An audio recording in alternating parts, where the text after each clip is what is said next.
What's up, everybody? What is up? What is up? What is up, everybody? How you guys doing? How you guys doing? I'm just opening the chat on my phone really quick here, just to make sure it's actually up and running. Snailium, what's up, bro? How you doing? How you doing? How's everybody doing tonight? Ashura, how you doing? King Shadow, what's up, bro? Shiki, what's up? Womack. King Shadow, yes, we can debate today, bro. Happy Memorial Day, everybody. Happy Memorial Day. Skylander, what's up, bro? Today, this live stream for Memorial Day, it's going to be, pretty similar to the other debates we've done in the past. It's going to be an open Discord live stream debate. So, and for this one, I want to do it in a more one-on-one format. So, like, we'll have a bunch of people hop into the Discord, and like I'll pick like a few people out of them, and we'll just have like a private debate one-on-one, and then we'll go to the next one, then the next one, and then at the end maybe I'll open up like the debate for everyone to like debate amongst each other, and then I'll just moderate. So that's the style we're gonna do for this one. You guys said you want to debate. Okay, dope. So we'll definitely be able to. Give me 1 second. I'm just gonna put Momo in a different room. My cat Momo. She's becoming infamous through these live streams because every stream she tries to do some kind of silly shenanigans. So give me 1 second. I'm gonna move her out of the room, and then we're gonna start the debates up. So if anyone wants to debate, like really quick, let me show you guys how to join in. You go to this poll I just posted. I just posted this on my, well, not just posted. I posted it 9 hours ago. I posted it this morning. Go to the poll, and the pinned comment here is a link to the Discord. You click that Discord link, and then you'll be like brought over to like my YouTube Discord thing. And then you just hop in one of the voice chats. I'm going to hop in there in about like 20 seconds here. I just got to put Momo in a different room. And we're going to have a live stream debate. So here's the link. You guys head over to that.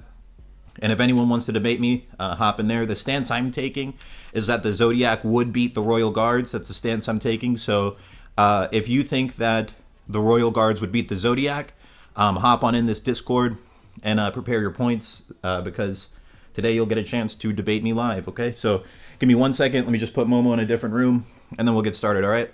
I'll be right back. Give me like 10 seconds, all right? Come on, Momo, come on.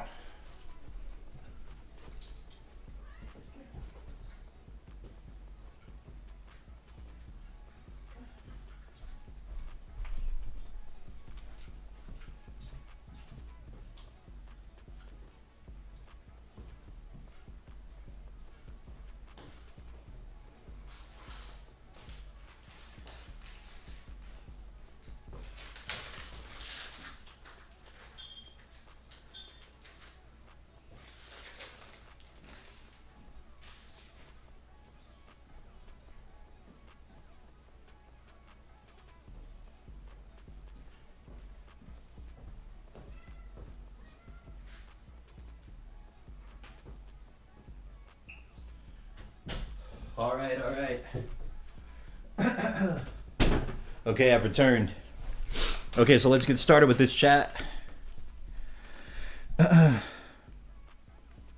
Will this be a voice chat debate? Yes, it will be. It will be a voice chat debate. So, sorry, I'm out of breath. Every time I have to put her out of my room, it takes a lot of energy just like chasing her around until she finally like leaves the room. Okay. So I'm about to hop into debate voice chat number 2. Lenny, are you here, bro? Is Lenny here? So Lenny's one of the moderators. I need to like do something where Lenny can like control the chat. But yeah, so everyone who's in the YouTube comments, like, don't feel bad because I'm going to be mostly focused on like the people who are in the Discord for this live stream, at least for the next like 30 or 40 minutes. depending on how many people show up to the debate. Then I'll go back to like the YouTube comments. So I'm about to get started. 100 grams. You said you. Oh no. All right. Well, that's all right. We're just gonna get started, okay? So I'm going to. I see King Shadow's in here. King Shadow. I'm gonna go to the debate voice chat 2. So I'm gonna go to that one. Hold up. Let me think for a second. How am I gonna do this? Okay, yeah. Guess I'll have to do it like that. So yeah, everyone who's in the yeah, this bro. If you guys want to be a moderator for like these live streams, let me know in these comments because I'd like someone who has like pretty good hunter knowledge who can like answer questions while I'm like in the middle of debates. You guys were saying, where's the Discord? Where can I join the Discord? It's right here. So you go to my posts, like you go to my, like I'll give you a walkthrough. All right. So you go to my channel and then you click this button here that says posts. You click that.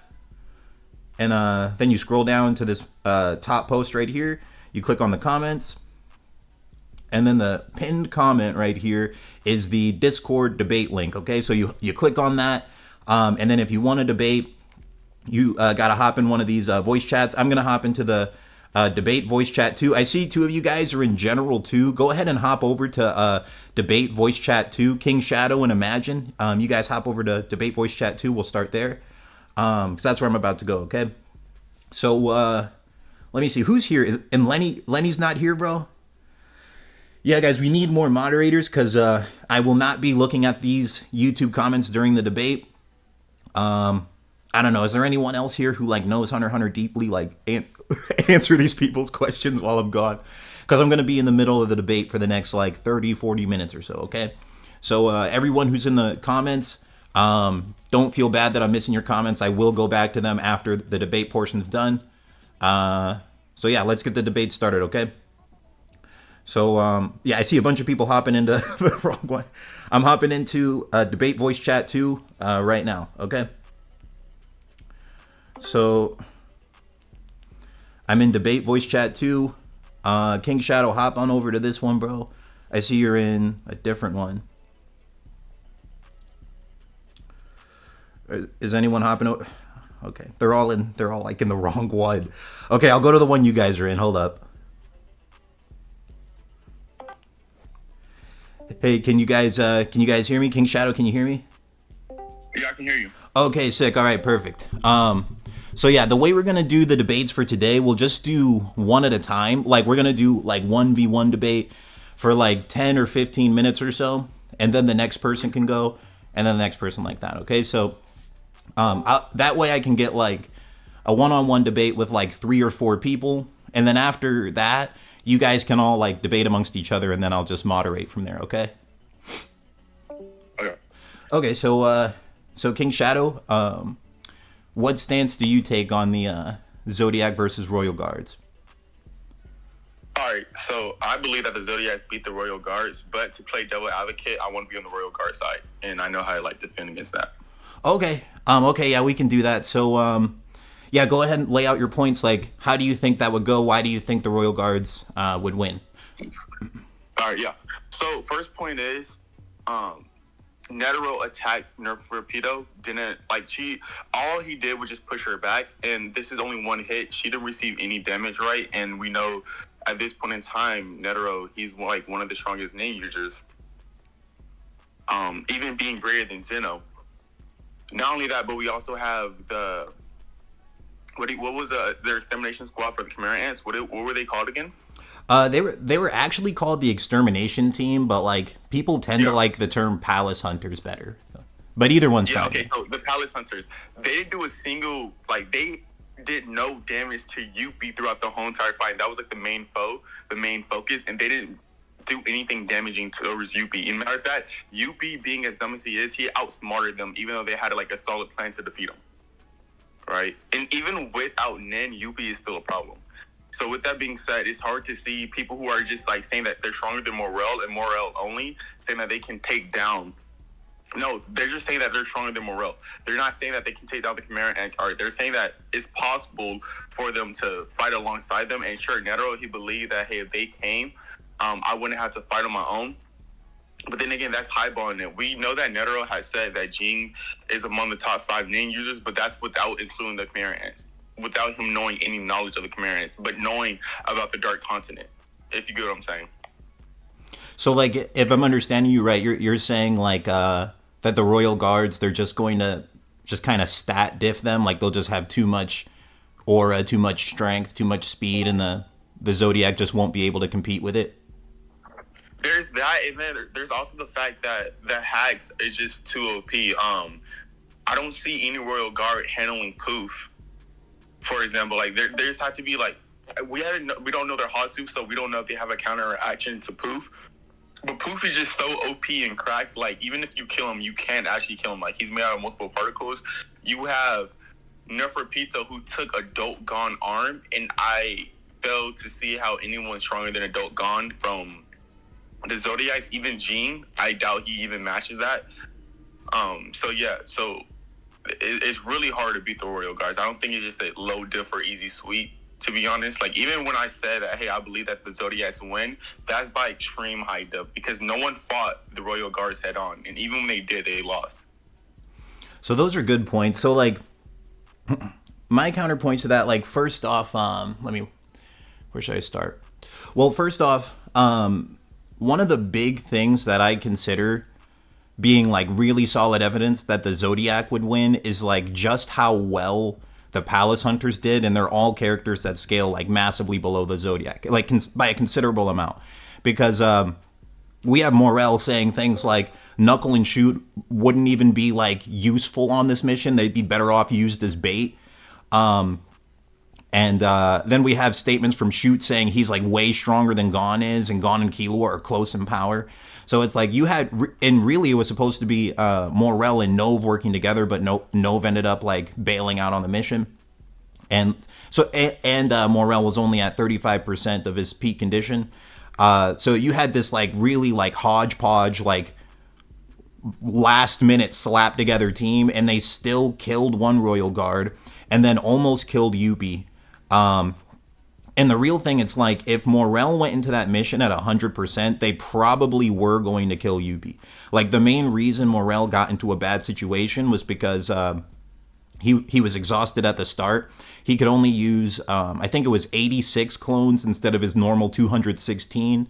He could barely send them out of a distance. They all had to stay really close, so that was leading to them getting wiped out faster. He didn't even have, like, he was just, like, nowhere near optimal. And if he was optimal, like, it's almost guaranteed Yuppie was going to go bankrupt. And they would have just, like, squeezed out the victory, jumping him from there. And then later in the same arc, like, Knuckle ends up hitting Poof with APR as well. So it's like, if they really just had, like, a full power Morel, just a full power Morel, Shoot, and Knuckle and Melioron, just those three, with that hit and run tactic, probably would have beaten both Poof and Yuppie. And then Gon took out Pito. So it's like, you have this squad of people all scaling below the Zodiac, and I think it's only 6 people, right? It's because I'm not counting Icalgo. He did nothing to the Royal Guard. So you had Knuckle, Shoot, Morel, and is that it? Oh, Knuckle, Shoot, Morel, Melioron. Yeah, Melioron. Yeah, so just those 4, like, if Morel was at full power, might have beaten 2 Royal Guards just with those 4, like, hunters that, to be completely fair, are, like, fodder compared to the Zodiac. And the Zodiac, there's 12 dudes. So it's like, with the Zodiac, you're dealing with a situation where you can 3v1 all of them, and then still have 3 left over for Meruem, too. So it's like, yeah, Alright, to even, like, fend against you further, like, for a bit, is Morel was even stated by Coop himself, was like, oh yeah, if he not lost concentration, he would have been able to kill me. He would have been able to access my clone. Not my clone, but, like, my original body he had the mindset to kill me at that point in time, right? But I want to ask you a question before we continue this debate. Are we, like, putting, like, the Royal Guards up against the Zodiacs, like, a head-on fight, or are we putting the Royal Guards separately, like when they was against the Palace Hunters? Separately. Like, basically, if Netero called in the Zodiac for this mission instead of Morel and like, that was how I had it in mind. But I mean, if you want to, So you it's could kinda also like talk about a 3v1 straight up fight if you want. against all the royal guards. I'm sorry, what was that? So it's kind of like a 3v1 against all the royal guards, as in 3 of the Zodiacs versus 1, and then etc. Yeah, like it could turn out that way. Okay. Yeah. Mm-hmm. All right. With my counter argument with that is, first, Melioran, he played a huge major role. That's the only reason why Knuckle was able to attach APR against UP. And we have Knuckle having a complex hacks ability that no one could really understand unless it was explained to, and he doesn't really explain it. But an ability like, let's say, Gone, for example, right? If he were to like throw rock, paper, or scissors, or his ability name is John Ken against UP would easily be able to understand that. And then we also have Poof, who could possibly understand that as well. And then, yeah, sure, Knuckle, he applied HPR against Poof, but remember he did the same exact thing to Shido, but since Shido had went to Poof, Poof was able to exercise it. That is true. Yeah, Poof did do that somehow, but wasn't it like off screen? Yeah. We didn't see like how Poof did it. Yeah, I believe that he probably has some like exorcism type of nin. Regardless, the main contributors, Poof. No, I said Poof. Knuckle doing that punch against UP, because outside of that, Shoot even like landed one hit against UP and it wasn't even like, it didn't even damage him, was only because of Melioran. I doubt any of the Zodiacs have a Zetsu or even an ability that can make them invisible like that. And that was like the main factor as to like, Poof didn't know what was going on. He was like, hey, there has to be someone else that's saving these people because they're just disappearing, right? And mind the Zodiacs, they're just gonna fight head on, and they're like a head on fight. I'm gonna bet on UP because we know little to nothing about their hacks abilities. And the sparring match that they did with Netero could have just been Nin and then only, not any Hatsu being used. So yeah, those are good points. I mean, when it comes down to their Hatsus, we really have no idea what they could be. Like, for example, when you look at Sayu, I don't think anyone looked at Sayu and thought he's going to have one of the most broken abilities in the series, but he just does. Like, to be able to 3-shot almost anyone is insane. Like, I mean, just Sayu's power, being able to make someone blind, deaf, and unable to speak against someone like Yuppie, that's a humongous advantage. Like, Yuppie's like pretty much the perfect matchup for someone like Sayu, because Sayu said like enhancers tend to panic the most when they get hit by his ability. I don't think Yuppie Nen type is really stated. Maybe Yuppie's an emitter. I don't even know. But like he has like he's an enhancer. He has like an enhancer's like mindset, right? Like he's a simple-minded like. Well, 1 second, Apple. Because we're just doing 1v1 debates right now. Well, we'll go to you next, sorry. But Yuppie has like a simple like brutish enhancers type brain, so like he would most likely panic. You know, he fits the category of someone who would panic, according to what Sayu was saying, and like then his movements become easier to read. And another thing you were saying is like Melioran was a huge role in why they were able to land APR. That is very true, but it's also because like Knuckle and it's because Knuckle is like not the same caliber of fighter as like the Zodiacs are. Or even Morel for that matter. And Morel scales below the Zodiac too. Like you have, for example, even with the newer, like weaker versions of the Zodiac, you have Kurapika. Kurapika has like multiple abilities that take Hatsus away, take Nen away, take Hatsus away. Imagine like Kurapika and Sayu working together. Kurapika takes, well, let's say Sayu hits Yuppie 3 times. Even if it costs him his life, even let's say Sayu dies in the process, which I actually don't think he would. But let's say he does die in the process, he can't see or speak or hear anymore. Then Kurapika takes his Nen from him and his Hatsu from him and just hits him with an aura cannon. Like there's ways that they can make it work, you know, even without the invisibility. And one more thing I'd say is Melioran himself is super weak, like has Peon Ant level strength. But just has a broken ability. There's a real chance someone in the Zodiac like has a similar ability, like, and is just not fodder at all. There's a real chance of that. We don't know, you know. Okay, so addressing that point, first we have Yuppie consistently getting stronger, and then let's say, what was his name again? The Zodiac that you were just talking about, I forgot. Sayu. Sayu, yeah. That just depends on how you interpret the ability that he's able to like make people stop seeing, hearing, and etc. Because first, we know that Yuppie can just grow limbs. So let's say he just fighting regular Yuppie, and then right after he hit him 3 times, Yuppie grow like extra arms, extra mouths, because he's able to do that. And when you look at it, Yuppie is kind of like the ultimate hunter. Not ultimate hunter, but ultimate ninja user, because here he is with multiple arms, multiple limbs to attack you. He can shapeshift his body to anything he wants, and I think he's actually a transmuter. I'm not sure. But yeah, so there's that, and then he's just consistently getting stronger 3 times within the fight. But yeah, what you're saying, like him being stunned and surprised that like he's getting hit by dang, what's his name again? Sayu. Yeah, him getting hit by Sayu. When Killua had struck him with lightning, I think Knuckle had hit him 17 or 7 times. So yeah, that's a huge factor. But even within those 7 hits that Knuckle had it did absolutely no damage. And mind you, he has 700,000 plus aura. I doubt anything that Zodiac can do physically is going to actually harm. Like, they're going to have to rely on their hacks and ability mainly. Even with Killua doing Godspeed, which is one of the most broken Hatsu's ability, it did absolutely nothing besides pause his movement for a bit. He said these hits don't even hurt. And this is a Killua who's able to live the 5th testing gate, right? So he isn't weak. And that did absolutely nothing. And now this is only Yuppie, right? There's also Pooh, who was able to take post-mortem Nin was able to take Gong's arm, right? So if you put Poof, like, that just depends on how you like will put everybody at, right? If you put Poof against one of the weaker Zodiacs, I'm quite sure Poof handles that and goes on to the next.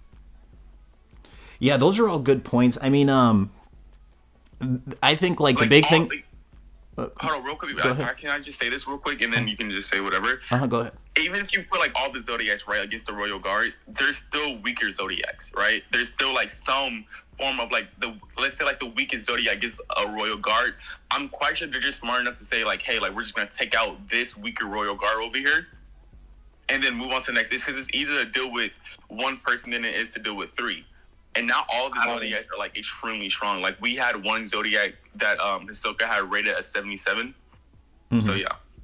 No, those are all good points. I mean, like if they're taking the mission the same way, like instead of the Palace Hunters, like the Palace Hunters jumped everyone they fought. Like it was originally supposed to be Morel and No versus 1, and then it was Knuckle and Shoot and Melioron versus Yuppie, and then it was Gon and Killua versus Pito. So like jumping was their strat. They probably would be the Zodiac strat too. And then another thing you were saying is like, Yuppie and the Royal Guard might have so much aura that they're incapable of hurting him. That might be true. We don't exactly know. Like, for example, we saw someone like Netero. He hit Meruem thousands of times and did almost nothing. So that showed like the difference in aura was very big. But then Netero hit him with Zero Hand, his conditional Nen. And that actually did damage Meruem a little bit. So maybe the Zodiacs could have some kind of conditional Nen that could end up like slightly damaging these guys. That's one thing. And the other thing is we have Kurapika who can just take people's Nen and Hatsu away pretty fast. It might be like, I was thinking about it, Kurapika's Hatsu might be better than Knuckles. Like, because the one time we saw him use it, he took someone's Hatsu, like he took someone's Nen away like within a single page. Like, and then he just could use their ability. So, I don't know. I have a question about that. Is it someone Hatsu or someone Nin altogether? It's both. So he drains them of their whole aura and like puts them into Zetsu and takes their Hatsu at the same time. Yeah. Do you mind if I interject really quick? I actually wanted to challenge something. I think there's a serious point that's being overlooked. Like, one second, bro. So like next would be Appo the carry. King Shadow, thank you for sharing your points, bro. I know you were playing Devil's Advocate, but you did a really good job, so thank you for that. And then we'll go Appo, and then we'll go Pope Pedro, okay? And then we might do one more with me, and then you guys can all debate amongst each other, okay? So Appo, how are you doing, bro? Yo, I'm chilling, bro. I was wondering, why you even thought like the like Miriam, for example, was below anything on like the Dark Continent, because I know that like based off of your video that was like a big talking point for the the Zodiacs, right? Was that So probably- your question is, why do I have Meruem ranked like as less dangerous than the Dark Continent beasts, like the people of the Dark Continent? Well, for one, after Netero died, the Chimera Ant ranking like didn't change. So however strong, are you referencing the block stat thingy?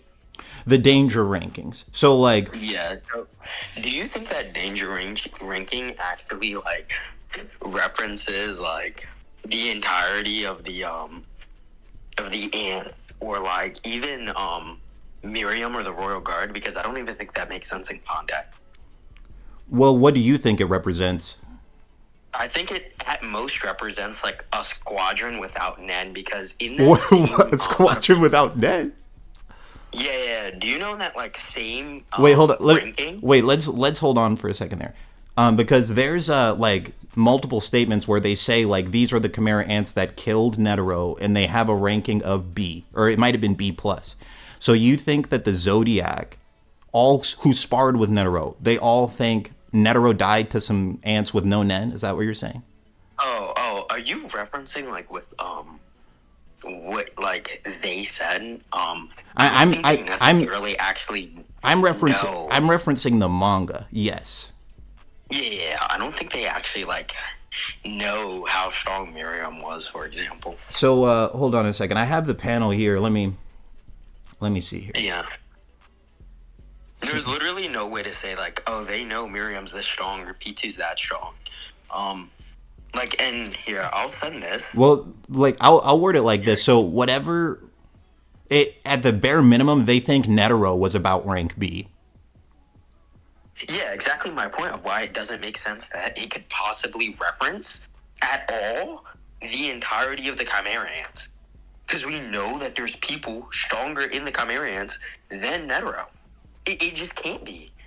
So explain that. Like what? So if you don't think that represents the Chimera Ants, why didn't they change it after Netero died? Why did they just leave it at B? Yeah. Either they didn't know the full context. They didn't want to believe that like just any individual could be stronger than Netero, because obviously you can't have the entirety of the ants, right? Where Miriam, for example, especially post-Rose Miriam, right, who is like uber stronger than Netero, plus like P2, UP, the rest of the ants, and then say, yeah, these two are on the same tier, right? That like makes no logical sense. Well, it does make it actually does make logical sense, because they said that like the entire human race was ranked I think A or A minus. No, it's human nation. It's a nation. Oh, that's even better. Okay, that's even better, because what we saw was Meruem died to a small, not even a real nuke. It was like a small, very baby version of one.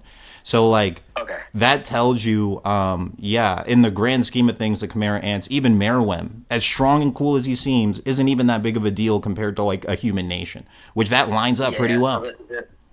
The issue with that, like that would work if, right, Miriam didn't beat a nation.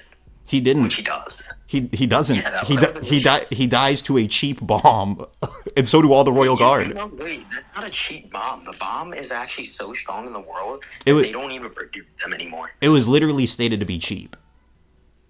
Send that to me. I'm so certain. Let me that, like, No, he's correct. He's correct. They were being mass produced, and the world had to come together in order to make a council to say we need to stop creating these. Yeah, they were stated to be like cheap bombs, and like I think like the more I speak about it, the more I think the danger rankings are like very, very solid, because it's like if a human nation is A, and Meruem, the peak of the Chimera Ants, is dying to like a cheap bomb a human nation can create. Wait, send me the cheap bombs statement.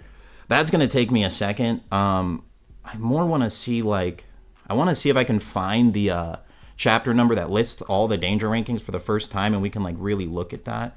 Yeah.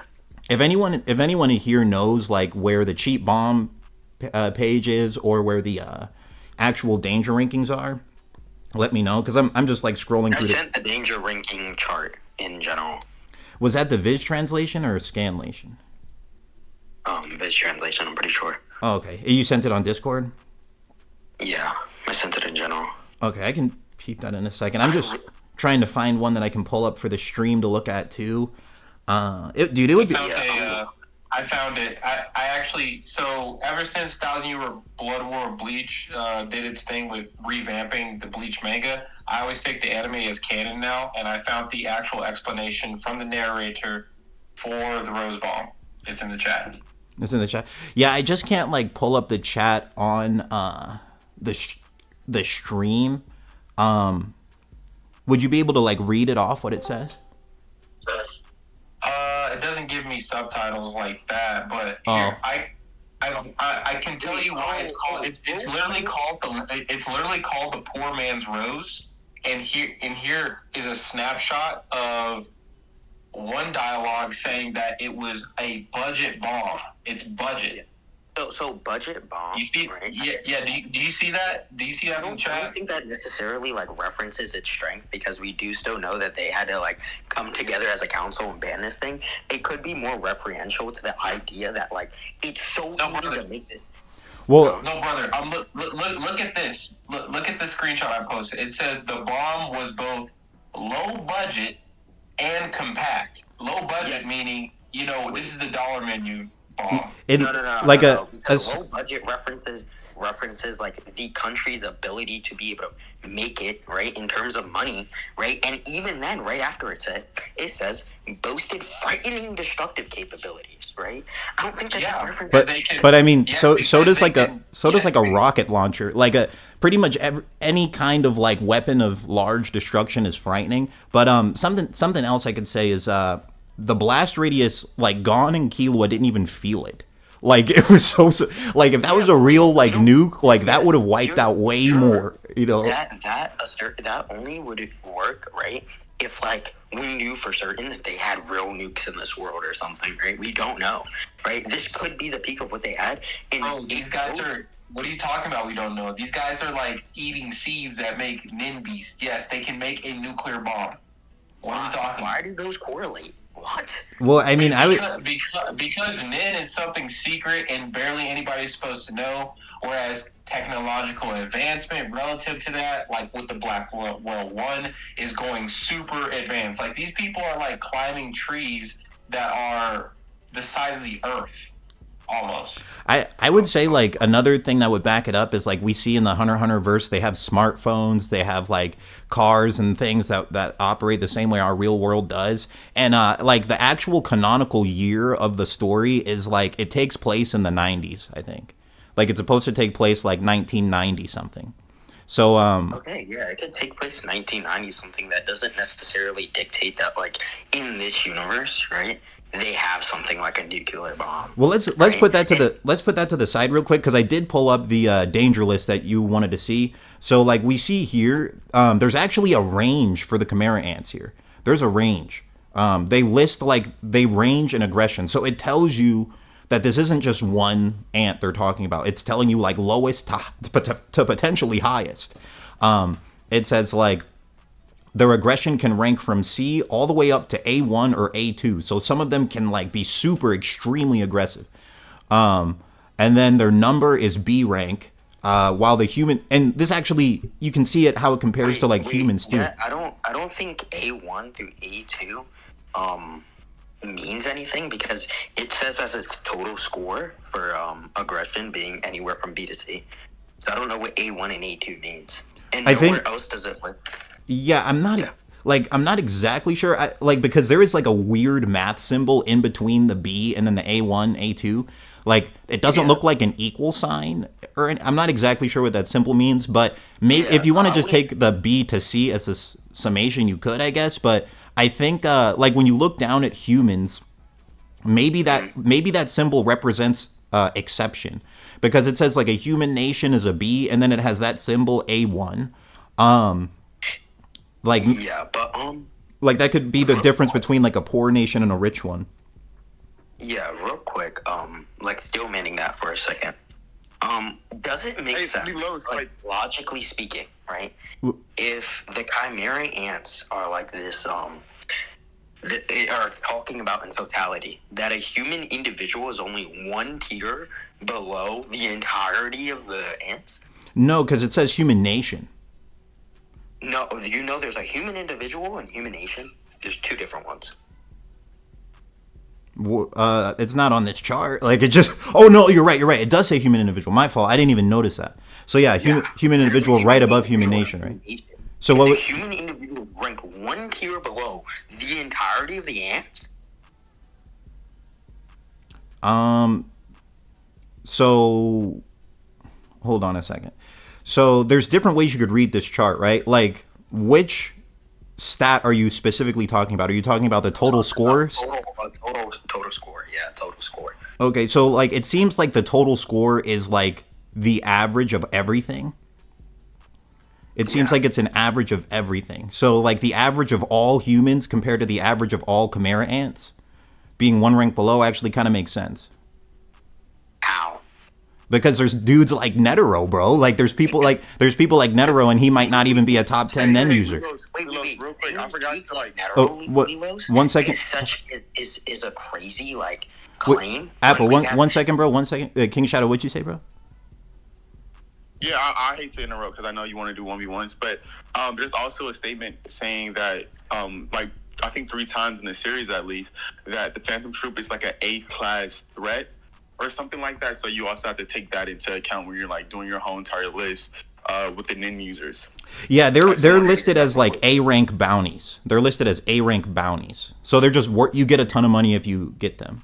But Apple, Apple, say a few more points, and then we'll go over to Pope Pedro. I just know Apple, like you have a lot of like ideas, so I do want to hear them. And then Pope Pedro, sorry for making you wait so long, bro. Sorry about that. Yeah. So. Lilo.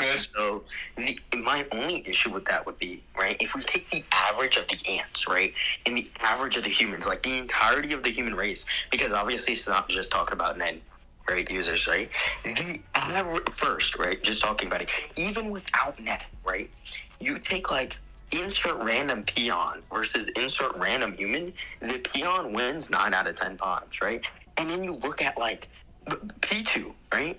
And maybe, right? At best, right? Netero is the only person, right, that we know of at this point who could beat P2 in a fight, right? No, that's not true at all, actually. Don Freaksis would probably, like, fold P2 in half like a pretzel and just decimate P2. Like, Don Freaksis has been alive in the Dark Continent for 300 years, bro. Just chilling. That would be under the assumption that, like, which is in question right now, Nitro Rice. You're forgetting about Nitro Rice, dude. Yeah, he's been alive for hundreds of years. Yeah, that would be under the assumption, though, which is already being put into question of whether or not these rankings put the things above the Chimera ants. Wait, so just to streamline it a little bit, are you saying like you think that? Are you saying one of these rankings doesn't look right to you? Yeah, I'm saying that a human individual, even on average, right, it wouldn't make sense because the average human in the world doesn't even have Nen. Well, they do have a range. If you look at threat of bodily harm, it goes from E to B rank. So that, I mean, like, the more I look at this, it makes a lot of sense, bro. Like, someone with no Nen, someone who's just a normal human is an E rank, and then some of the top rank hunters are B. That makes total sense because Netero, if you want to go with the narrative that Netero was the strongest, he lost to the Chimera ants, and Chimera ant score is B. It makes sense. And also, one more. There's like way more human beings than there are ants. There's way more humans. Well, one more thing I wanted to say is if you guys watched Yu Yu Hakusho, Togashi's previous series before Hunter x Hunter, this is actually the exact same thing he did after the Dark Tournament. It's literally exactly the same. If you watch the Dark Tournament, and it's like you can tell this is what Togashi was trying to do. Like after the Dark Tournament, because they spent the whole first like 200 chapters of Yu Yu Hakusho hyping up. Yeah, Goro is a B rank. Exactly. Yes, they spent the whole first 200 chapters hyping up to Goro. He was this like insane force.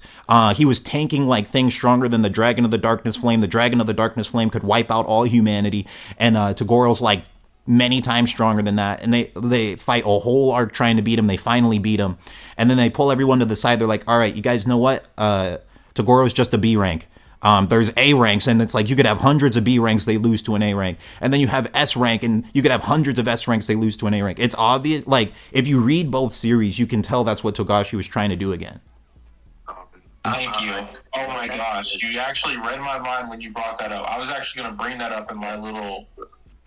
Real quick, sorry. I just want to get, like, I feel like I've been interrupted like 30 times. You're right. Sorry, Apple. Sorry, my fault.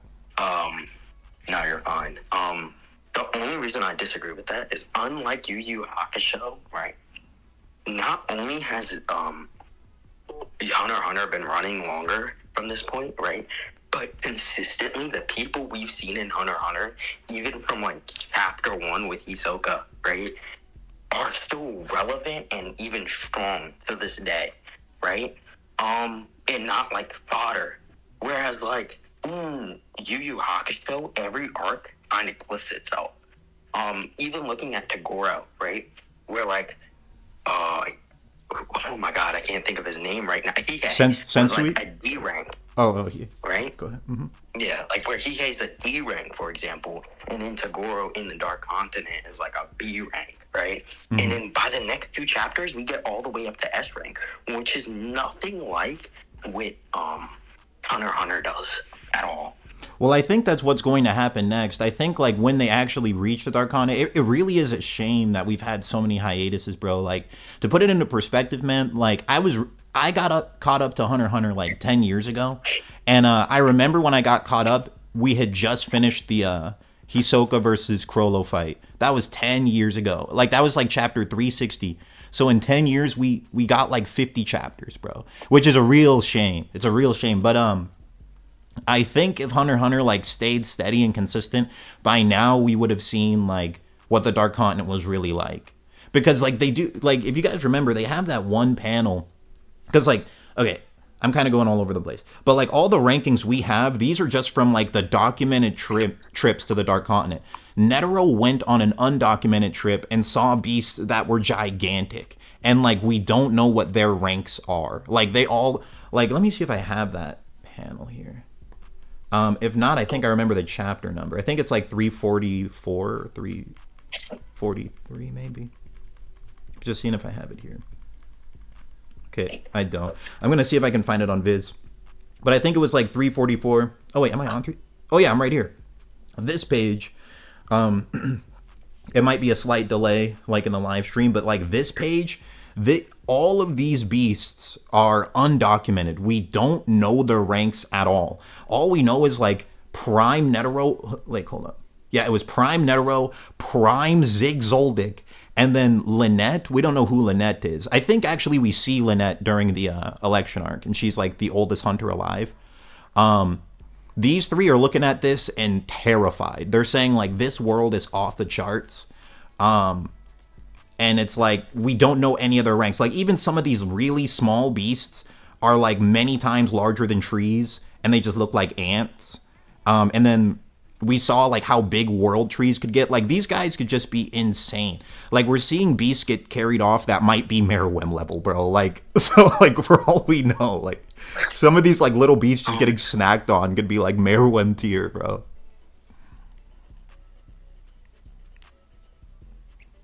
And the crazy thing is the Zodiac arc, like, here's another thing that gasses up the Zodiac even more, is like Netero saw all of this and he's like, all right, you Zodiac, go handle it.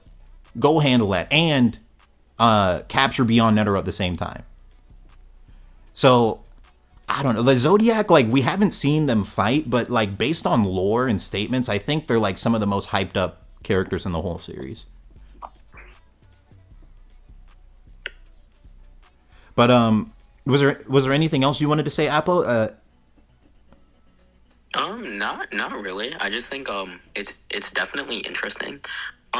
Even if you think it's on average, threat to bodily harm has them at an A, and you would agree like Miriam's way above the average. It might be interesting to say that Miriam could still be the strongest, even based off of the evaluation list. I think like the threat to bodily harm being A is interesting because like the humans have a rank E to B, but like the Chimera ants, they just gave them an A. I'm not exactly sure why they don't have like a range, you know, but the humans have a range.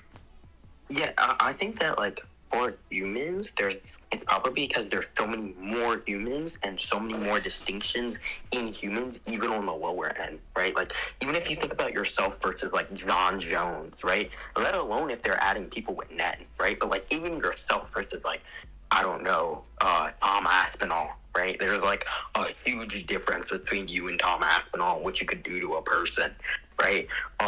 Or even the factor that, like, our kids, right, like our Berber babies, right, like, well, what do they do to a person? You know what I mean? True. Whereas, like, the ants are not only a lot more compact, but just a lot stronger. Like, even the ants that were just born are taking, like, AK fire, and it takes, like, rounds of AK fire to, like, murder one of them, right? Even when they don't have Nen. Yeah, the Chimera ants are kind of built different. Like, if you think about it, I think every Chimera ant we saw was still a baby, technically. Like, every single one we saw was only, like, 2 months old. One other thing I wanted to say really quick is, like, if we wanted to count, like, the most recent chapters and said, like, everything they have at their disposal, then it really wouldn't be fair, because, like, Pariston has 5,000 Chimera ants under his like, control, and all of them know Nen. So, like, that means they're at least officer level. They might all be stronger. Some of them might be squadron leaders, because peons could not learn Nen, but he has 5,000 with Nen. And it's like the whole Queen's army, not counting the Royal Guard, would probably get steamrolled by just Pariston's, like, Chimera ants.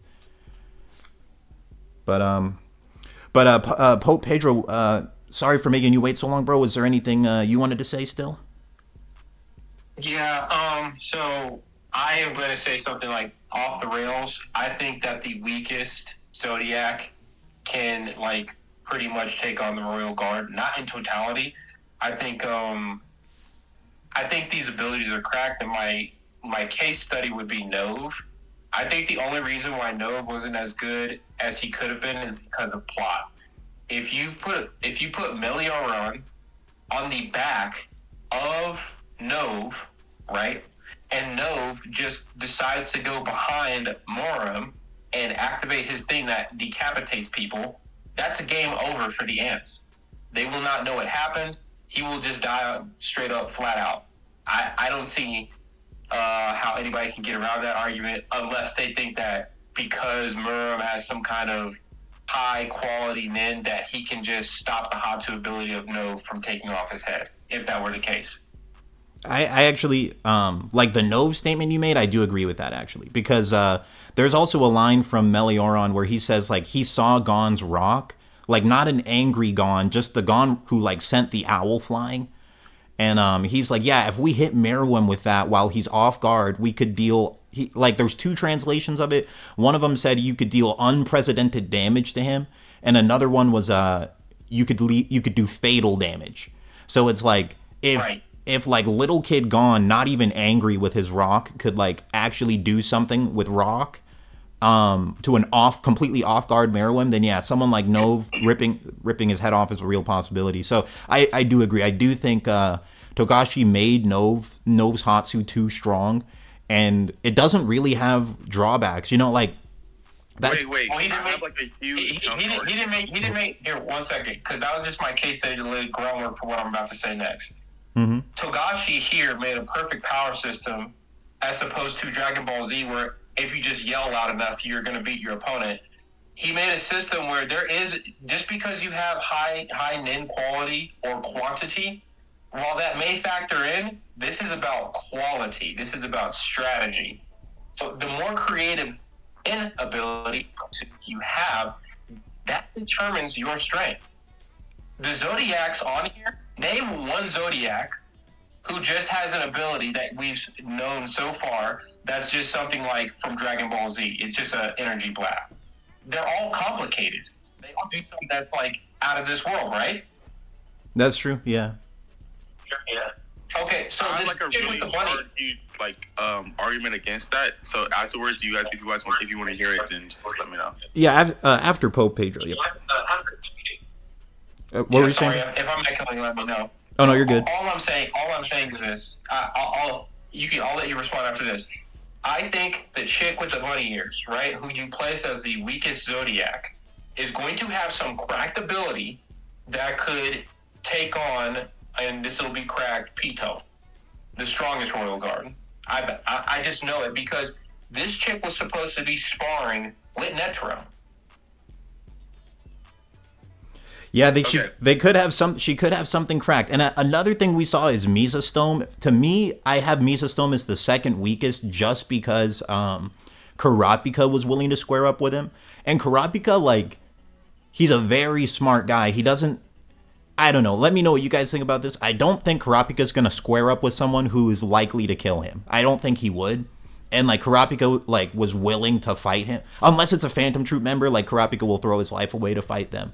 But, like, anyone else, I think Kurapika will still be smart enough and be like, yeah, I can square up with him. I don't think he would square up with Netero, for example. But okay, just one thing I wanted to say. And I disagree with that too, Ludos. Because you have Kurapika at the beginning of the series willing to fight Hisoka over a badge. But he decides to run away instead, though, right? But that was before he learned Nen.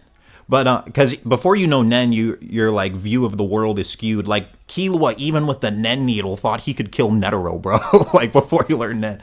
But one thing I wanted to say is Mesostome, the one that Kurapika was willing to square up with, his ability.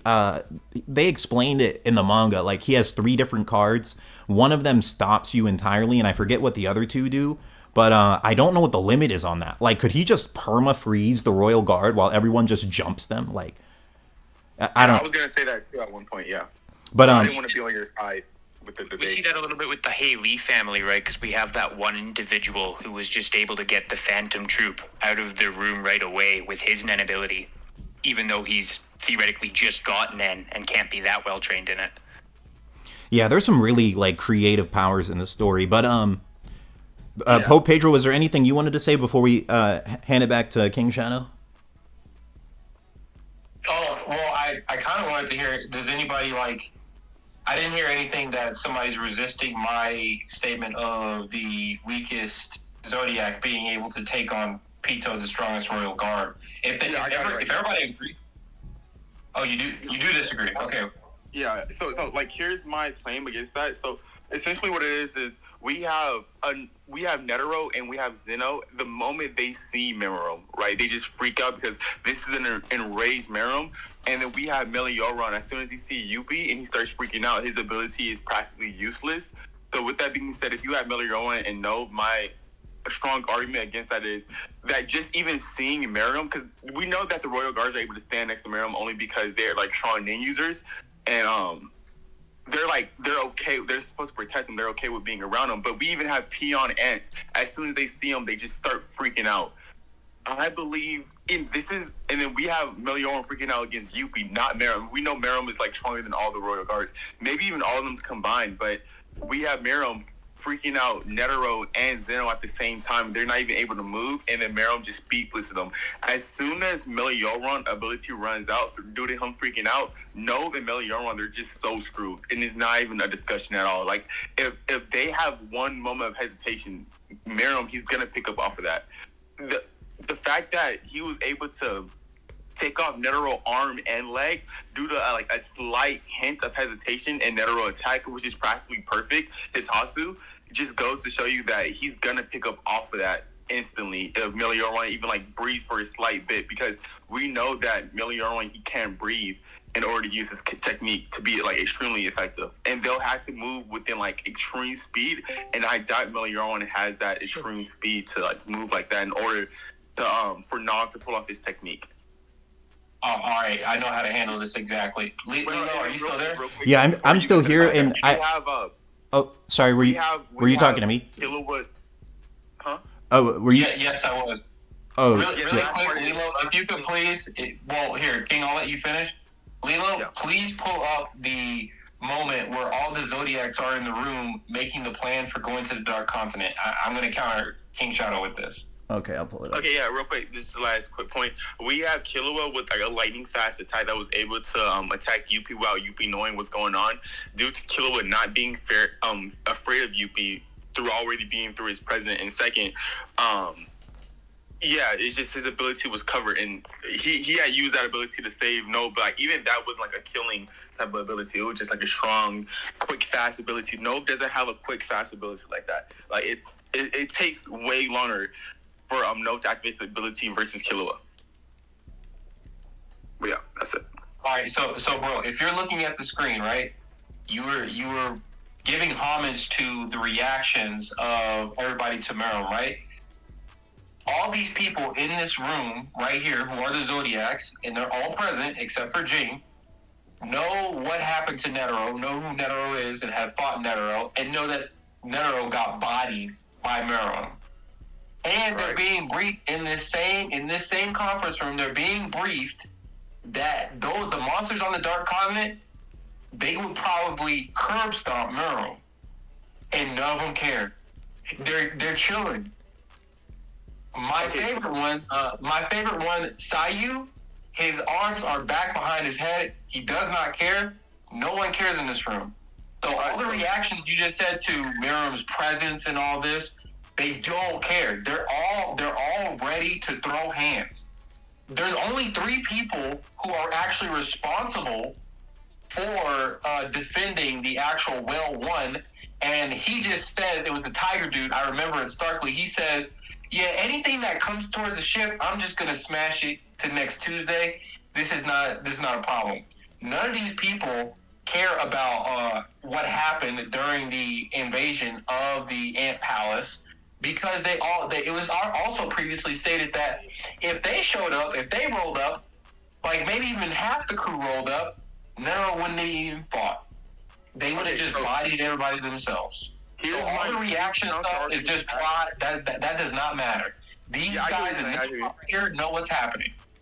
Here's my huge counter argument to that, right? Not only Zeno and Netero was scared, you even have a person as strong as Pito who was scared, right? And this is like a royal guard we're talking about, who's constantly around Merom. She was like terrified of his presence alone. We have Nav and not Nav, but we have Knuckle and Melioron scared of an enraged, not even an enraged Merom, just a Merom who's flexing his nin, and they were like, hey, we have to go, we can't handle that. Do you see that nin right there? So, and that's a post-mortem, like the post-Rose Merom we're talking about right there. And then, okay, so to counteract with the whole entire Zodiacs, we have Netero seeing like Neferpito and was like, hey, that ant right there can kill me, but he was extremely calm about it. Like, he didn't too much care for it. He was like, yeah, that ant right there is stronger than me.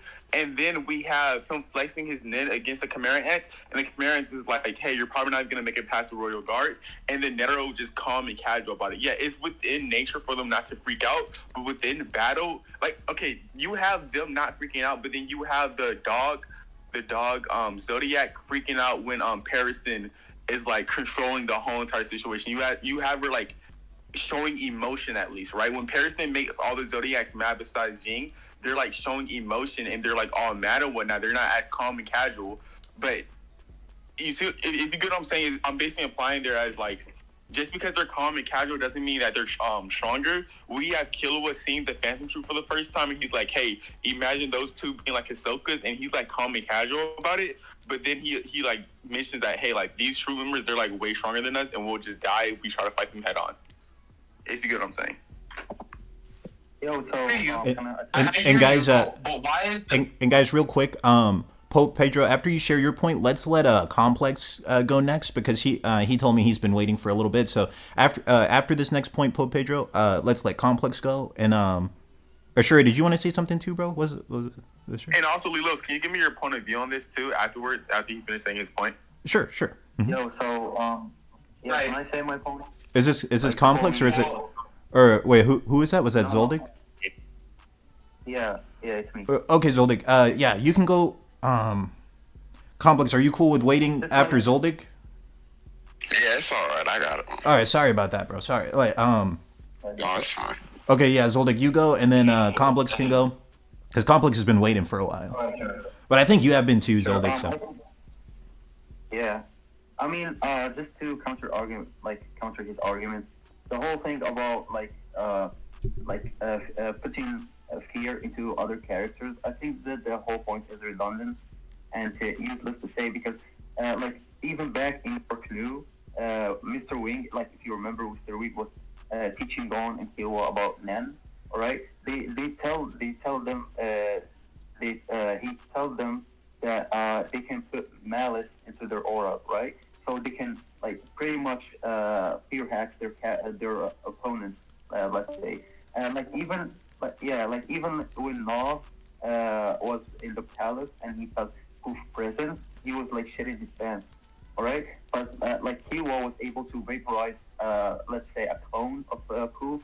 But I would say that that feat itself would upscale Killua. But however, it wouldn't downscale Nov. It wouldn't downscale him.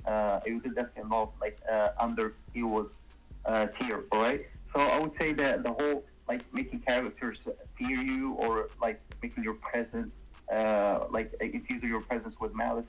I think the whole point would be useless to use in this argument because it doesn't really refer to one character's power per se. It would just be referring to their nature. Like when we talk about Chimera ants, they like narratively speaking, they have more malice into their nature as opposed to other like normal humans. So if I was understanding you right, Zoldyck, you're saying like just because you're scared of someone doesn't, well, just because you're not afraid doesn't mean you're stronger. Like some people are just like brave by nature, like Morel. No, I would say that the malice itself, like it all depends on the will of the character. For example, Kill's will was more powerful than Nov's will. That's why he wasn't like afraid by Poof's presence or UP's presence. All right, this doesn't downscale Nov, unlike under Kill's here. All right, it just like upscales his will. It doesn't really refer to power in this case. Yeah, I get you. I can get around that. Basically, what he's saying is, remember how Gon wasn't afraid to fight Pito when he first seen Pito, but Killua was, and Kai was like, hey, no, get out of here. I get what you're saying, but still, nevertheless, like if Gon were to fight due to his will after seeing Pito Nin and Ren technically, after seeing his Ren, he would have still lost. Like Netero, for example, he still lost to Meruem even though he's seen his Nin and was like, hey, like this guy is dangerous. And Meruem has speed blitzed them, but he still chose to fight, and he still lost at the end of the day. Like, regardless, it's still a lose-lose situation. But I get what you're saying there. Like, just because they're afraid doesn't mean they're not going to fight. Yeah, Gon was probably afraid too, but he still chose to fight. But then again, that caused a distraction, letting Killua knock him out within one hit. And also, Kai being like, hey, I'm more stronger than both you guys with one arm, so you guys need to get up out of here. Yeah, these are all good points. That no one in the verse like comes close to Meruem in terms of power, like besides Stone Freaks maybe. But the Royal Gods, I would say that some top tiers would be able to take them down in even in a 1v1 fight. And Complex, you've been waiting for a long time, bro. I'd like to hear your points, man. All right. Well, my main point is, right, I think currently, like the current Zodiacs with Ging and Pearson gone, I think that those Zodiac would actually lose the Royal Guard right now. Because low-key, I think people underestimate the Royal Guard because during the Palace invasion, they had like a lot going against them. Like first, most of the Royal Guard weren't actually trying to fight the Palace Hunters. They were trying to get back to Meruem because they didn't know where he was. Melioron was like a major... if they didn't have Melioron, oh my gosh. They would never had made it as far as they did if they didn't have Melioron. He might have saved... No, yeah, he definitely saved Knuckle. He's the whole reason Shoot survived. Dude, oh my gosh. Yeah, no, now that I think about it, Melioron low-key carried a lot. The only thing is, right, I don't know how strong... like the other, because we know a lot of the Nen abilities of the current Zodiac. I think we know Mizai's kind of his powers, the courtroom stuff. We know Kurapika's, we kind of know Leorios. We know Sayu's. We kind of know what that bird girl is a little bit. We know like a couple of theirs, but I don't know, like Botabai might be like Netero level, and if he is, he might be able to fight like off Pito alone, but the rest of them, I don't know. I don't think they could actually last against the current Royal Guard because a lot of them weren't like really trying to fight. Like I don't even think we've seen Pito use Ren before. They weren't really using combat. Like they weren't combat focused that much. Most of them were just like trying to protect. If they were really in like a bone to bone, like to the death battle against the Zodiac, I really think the Zodiac wouldn't be able to survive against them. A lot of their Nen abilities are just so hard to face off against. Like, killing Poof would probably be... I don't even know if that's actually possible to do. Poof didn't even die.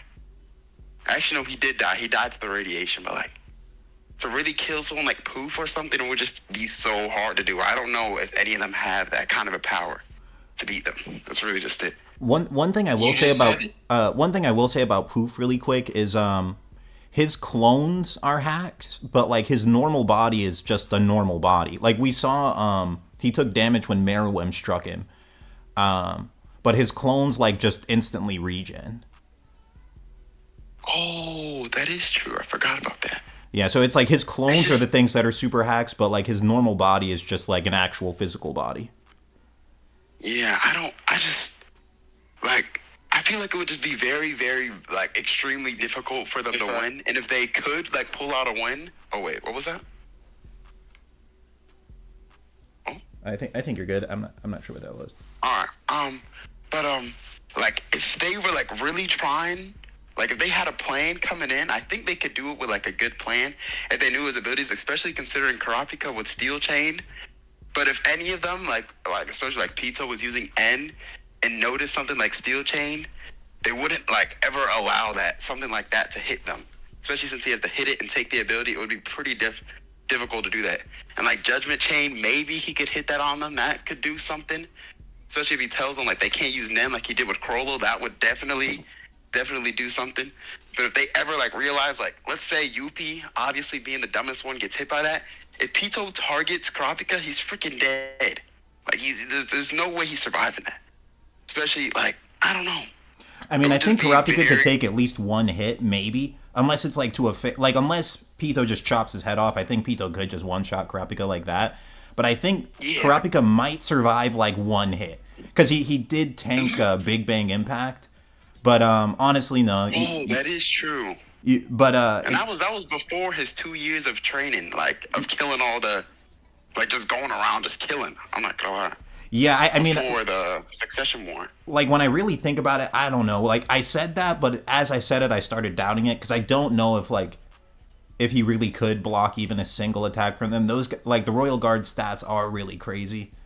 Well, you have Kite, at least blocking, like, a deadly attack from Pito one time, but this is Pito out Nin. But now that I'm not playing devil's advocate, when you look at it from a perspective, if everyone pulls a Netero and just put like a rose bomb on their heart, even one person, then all the Royal Guards are gone, even if you take down one of them. Like, if we really want to, like, actually put like a real life scenario, if the weakest Zodiac go out there and just does a rose bomb, it's over with. I'm not going to lie. Yeah, I wonder if any of the Zodiac have rose bombs. That would be interesting. I mean, like, they probably do. The Hunter Association must, like, if small nations out there have rose bombs, there's 100% the Hunter Association has, like, multiple, let alone, like, more expensive, more deadly bombs. Because those, like, yeah, they were super lethal, but they were saying it like those were, like, as cheap as they come. Like, they were just saying it like, oh, it's the poor man's rose. If you just need something to use, that's what you get. This isn't, like, top of the line. That's what they were trying to say it as. So, it's probably not, like... the greatest bomb in the world. And just real quick, guys, I had missed a donation earlier from Snailium. Snailium, thank you very much for the donation, bro. I appreciate it a lot. He said, remember, Lilo, on any given day, a fighter ranked C can beat a rank B or A if the conditions are right.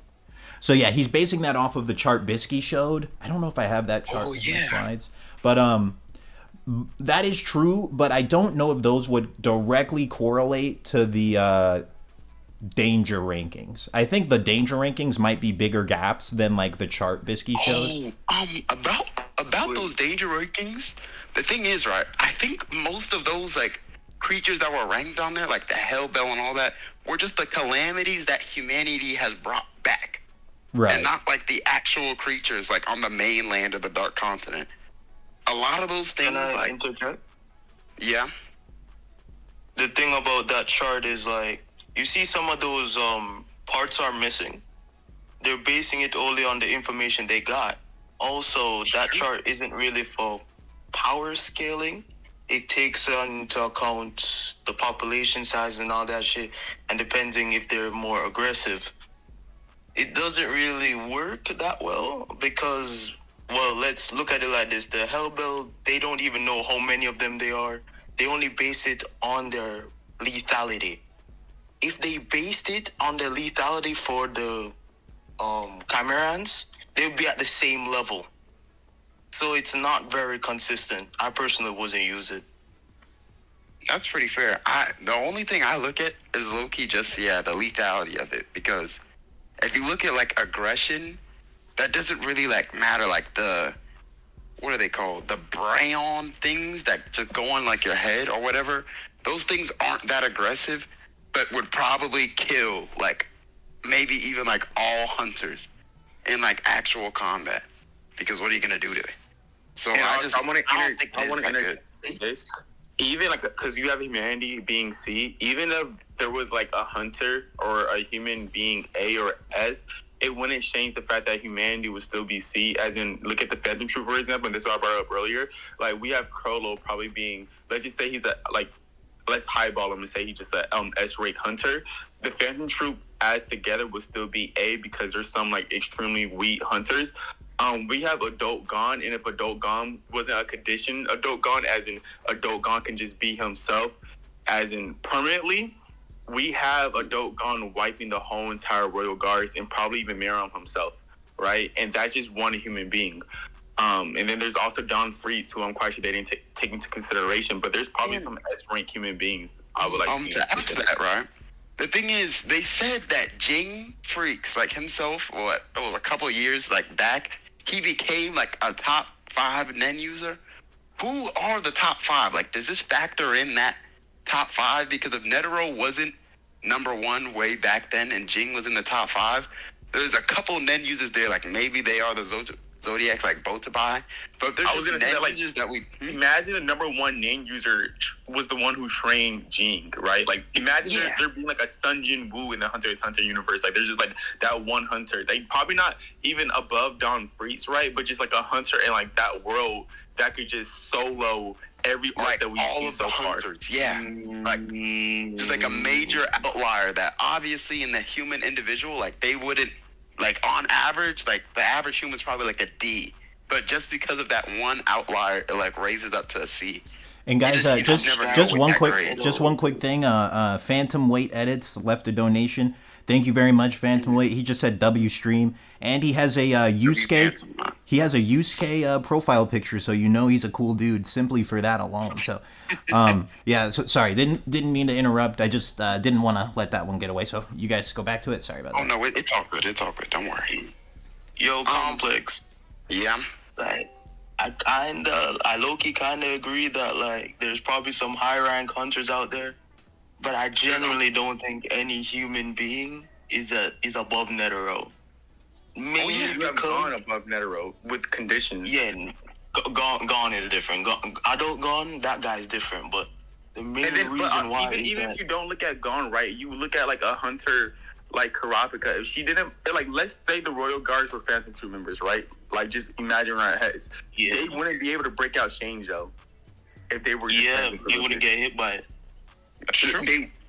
You say that, but within one split second, just one split second is all it took. They managed to capture Krollo within one split second of just a distraction. They managed to capture Krollo and put him inside Change. Oh yeah, that was in like milliseconds. Yeah. And that was like Karate before Greed Island training, before Chimera. That was like all the exactly.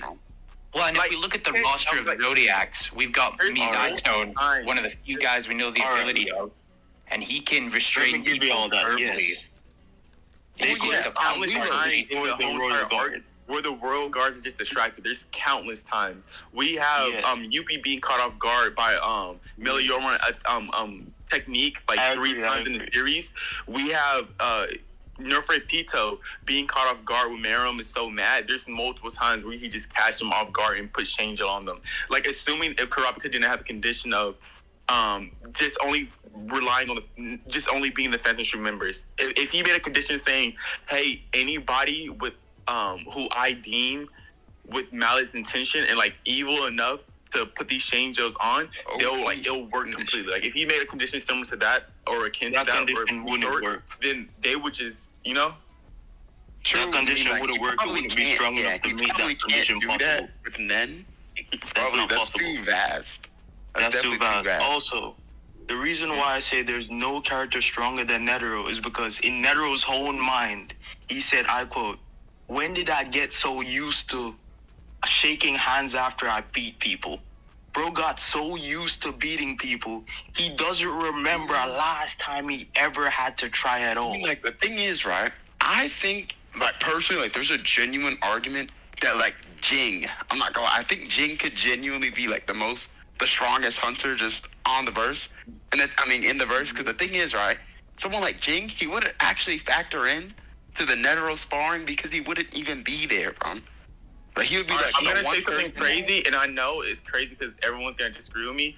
I think Silva is probably stronger than Ging. I'm not going No way. No way. He's probably related. No way. Serious, though. Like, that one is that's a hard disagree for me on that one. Yo, Q was cool, but man, don't bring the whole family in this, bro. Slow down, bro. Okay, look, let me Zig or something. Because we saw the limits of his power is like Crollo level, bro. Okay. Like, do you really think Ging? Like, do you really think Crollo could survive two Jings fighting him, bro? Do you really think Crollo would survive? Yes, I can prove it. Silva could one shot. You couldn't prove him if he wanted to. Bro, like, I want to hear you. That was a while. I want to hear your stance on that, actually. So much from Silva and Zeno is crazy. I'm sorry. Okay, so just so I'm clear, did you say Silva, Kill's dad, can beat Ging? That's what he said. Bro, yes. That's what he said. Yeah. Yes. Okay, perfect. Oh, no. Thank you for clarifying that. Lilo, can we get him now? No, you guys go ahead. I want to hear your guys' points on this. King's battle, I'm riding with you. I believe. Okay, thank you. They're relative. In what? They're relative. He said one of us could lose our lives fighting Crollo. Okay, I'm gonna prove that. I'm gonna scale Silva right now if it's okay with you guys. I don't know.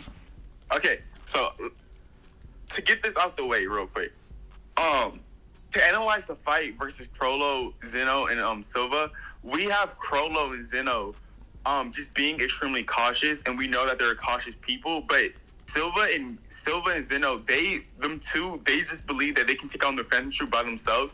And the Phantom Troop knew they were coming because even after the fight, the Phantom Troop was like, "Hey, you had to fight Crollo and Zeno. I know it was hard on you. You could have learned a lot from those two, right?" So they know that it was two people going after Crollo life. So I say that to say this. So to analyze the fight, Zeno, he said, "Hey, I don't care what you have to do. I'm gonna pin him down, and you have to take him out, even if it means unaliving me as well."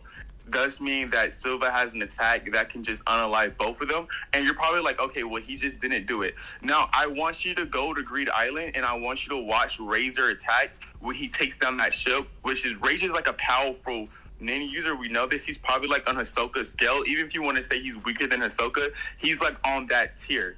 And then we have Silva displaying a similar ability, which is just way stronger, way more powerful than that. Probably like 3 times stronger than the ability that we've seen Razor have pulled off, right? So we know that Silva is probably on a different tier. And then we have Illumi constantly being compared to Hisoka, right? But then Silva and Zeno, it's just shown throughout the series that they're just way stronger than Illumi, right? And then you also have... Hold up, King, hold up. Let's do one thing at a time. Yeah. The reason why this is what I was talking about quality earlier. Quality beats quantity and all that other stuff in this power system. This is why Tokashi's a genius. If one of the needles of Illumi touches you, it's over. You're done. That's not how it works. It only works if it hits you in your dome piece. It has to be a headshot, and that would kill you regardless. Okay, so you think that the needle, if it just goes into somebody's kneecap, it's fine? It's over? Nah, Let's that isn't always true because we have a needle that's been inside Killua Hess at the beginning of the series and he didn't die. No, that was a different needle. That was a different. Yeah, that was a different type.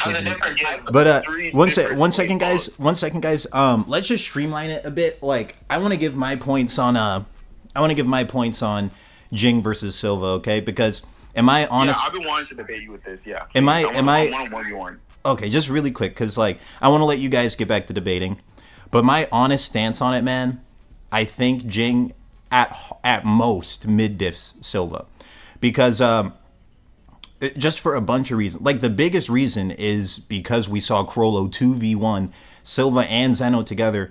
A lot of people think that Zeno is stronger than Silva is, and like both of them battling just Crollo. We don't even know if Crollo prepped for that battle.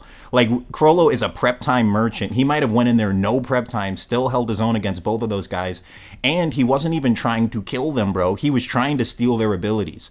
Like for like half the fight, he was trying to steal their abilities. So a Crollo who's holding back on his own, possibly not even having prep time, versus Zeno and Silva together, and Silva's like, dang, bro, we legit might both die, but we'll kill him. We might both die, but we're gonna kill him. Like now, Lilos, I want to have a 1v1 real quick. Hold on. Let me 1 second, King Shadow. Let me finish the point. Now that's just those guys. If you swap out Zeno and Silva with just Netero, do you really think Netero's gonna be like, oh, I might die fighting this brat here? Like, no, I don't. I think there's a real chance Netero could solo the entire Phantom Troop. And then you have someone like Ging, who might be stronger than Netero is. So it's like, I mean, if you lowball Ging to the max, you could say he's slightly weaker than Netero. I don't think it's a big gap, really, bro. Wait, what? Yeah. Because he's a confirmed he's a confirmed top 5 Nen user. So it's like even based. Yeah, and you think Netero isn't? Well, if I'm gonna be here, let me say this real quick. If you lowball Netero, no. If you lowball him, he might not be. Wait. This is the same guy who in his own internal monologue said in his head, I haven't fought anyone equal to me in years. That's not exactly what he said. And it's also the same guy who said he hasn't been the strongest in like decades. Yeah, he said he wasn't. That's the same guy Moral and Nov said were lying. Well, he was lying when he said that I'm on the same tier as you guys. He was lying about that. We don't know if he was lying about. If he's lying about one thing, he's probably lying about others. I mean, it didn't. Well, they didn't interrupt. They didn't intervene when he said the first part. They intervened when he said the second part. When he was like, "I'm probably on the same strength as you guys." And I don't think he was lying about being weaker than Pito either. I don't think he was. Pito, no one else could. Well, and he also said, remember Netero, the first thing he said, like if you want to say he was lying about everything, he wasn't, because he said Pito's stronger than me. And then when he squared up in front of Colt's like, yeah, dude, the Royal Guards are stronger than you. So like he wasn't lying about everything. But one thing I wanted to say really quick is like, if we look at this chart, the Bisky chart, this is where it would come into play. Like if we say Ging is a top 5 Nen user, top 5 means you're not in the top 3. So that means he would either be letter E or letter C on this chart. Letter C can beat B, A, or D. So like the 4th ranked Nen user could beat number 1, number 2, or number 3, depending on the condition. So like if they know their Hatsu ability, if they have prep time, things like that. Ging, like even if you lowball Ging to the max, Ging from like 10 freaking years ago could have beat Netero. And you also have to factor in Netero seems to be continually getting weaker too. While Ging is just continually getting stronger. Ging has one statement saying he's top 5. Netero has a statement in his own thoughts saying he has never lost to anyone, ever. He has survived the Dark Continent, came back. There's literally no proof. He has one statement, and we're not I don't think for real, bro. I don't think the statement is that he never lost to anyone ever. I mean, when he's saying he's not the top Nen user anymore and hasn't been for 50 years, that alone implies he lost. Like it could have been Zig Zoldyck. Okay, right. Okay, hold on. He said in his head, we're not about I get what you're saying right now, but I kind of want to have this debate with Lilos because I've been waiting for like months. Okay, yeah, we can have a quick Ging versus Silva debate, and then I'll let it go back to you guys. So, King Shadow, what were your points on? I've been preparing for this for a minute. So, Lilos, I heard you mention in other live streams that you just believe that the Zodiac family is the strongest family of assassins, and that's been like proven throughout Hunter x Hunter as well, and also stated. Can you confirm that real quick? Yes, and just one more thing I want to say on that.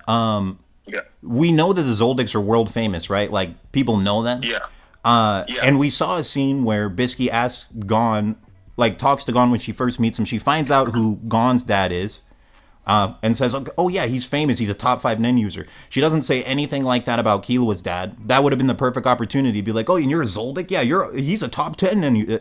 There's nothing like that. Yeah. And, like, the other thing... Well, and throughout the series, because I'm rewatching it for, like, the 15th times, by the way, she doesn't even know that Killua was a Zodiac at all. Like, that's never been, like, said to her whatsoever. Like, all she knows is that, like, since he has a Hasu ability that creates lightning, his childhood was pretty, like, dramatic. That's all she knows. But I mean, but the thing is, like, there's definitely other people who've been around Killua that could have said, like, Killua's parents are top 10 Nen users, and it's just never happened. I was gonna address that. There's been so many opportunities. Like, I mean, for example, when Killua was first introduced, and he fought Netero, and he did the rhythm echo, like, after image step. From that alone, Netero probably knew, like, who Killua's family was, and didn't say anything about, oh yeah, he comes from a top 10 Nen user family. But it's like, as soon as Ging gets introduced, he's like the most glazed human being in the manga. Like, it just goes. Was introduced by someone else outside of Gon from the Hunter Examinee, and the Hunter Examinee was like, hey, Ging is a great hunter. But besides that, when Kite friends find out that Killua was a Zodiac versus when they found out about Ging, they were like, oh snap, you're like our friend that's pretty cool. But when they found out that Killua was a Zodiac, they just started freaking out. They're like, what the heck, you're a Zodiac? Wait, which characters? Calm down, I'm no longer an assassin or whatever, right? Which characters are you speaking about? Praise when it comes down to the Zodiac family. Which characters said that? Kite's friend. Remember after Greed Island arc, they went to go see Kite, and they went to go see his friends, and then Killua was like, hey, I'm Killua Zodiac. They thought that Ging was also like Killua's dad, but he was like, no, I'm a Zodiac. Well, I mean, you have to put that into proper context, because like those Kite's friends are Kite's friends, so like they're probably also friends with Ging. Like, they're not gonna fear Ging. No. They don't know Ging whatsoever. They just know that Kite was trained by Ging. That's all they know. They never met Ging. And I mean, if you think about Kite, like every time Kite's like near gone, he's on a nonstop Glaze session talking about how Jing's like the strongest dude to ever walk the earth. You never see Kite saying anything about Killua's parents like that. Yeah, but we have no confirmation that they met. But like, here's my argument. But they still are world famous. Like, about Ging. They're so like the Zoldicks are world famous to the point where like everyone openly knows where they live. Like, I was gonna say, so like, here's my thing, right? We know in the past that Silva had killed one of the Phantom Troop members, right? We know this, right? And he said it wasn't easy. Like, do you really think like someone like? So what I would just say real quick. There's absolutely nothing in the story that says that Silva's even relative to Netero. Zeno's not relative to Netero. Right. And Zeno might be stronger than Silva. Okay, so here's my thing, right? I'm going to get into it now.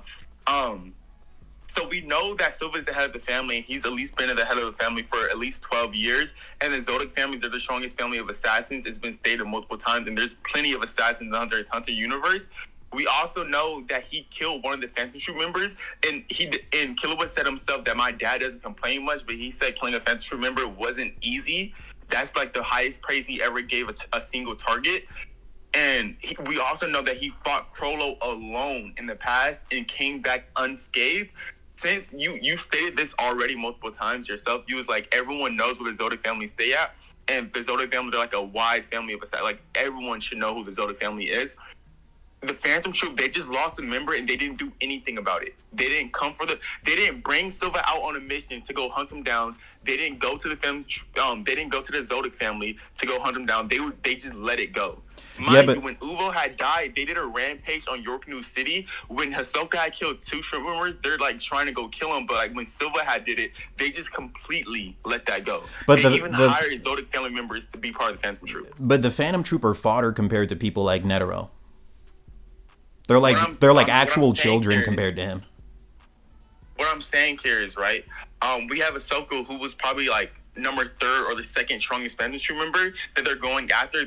We have Kurapika, who took down probably the 2nd strongest Phantom Troop member, and they went after him. But when Silva did it, they like just shut their mouth. They just said, okay, we just have to let this go. They were also weaker back then, most likely too.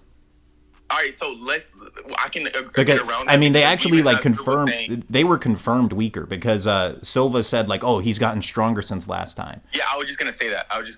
So with that being said, Silva said he got stronger, but it doesn't mean that he's able to beat him. It's like saying that's like Ahsoka saying, oh yeah, during Greed Island, our Killer One and Gon, they got stronger, which he did say that, but it doesn't mean that Killer One and Gon can actually beat Ahsoka.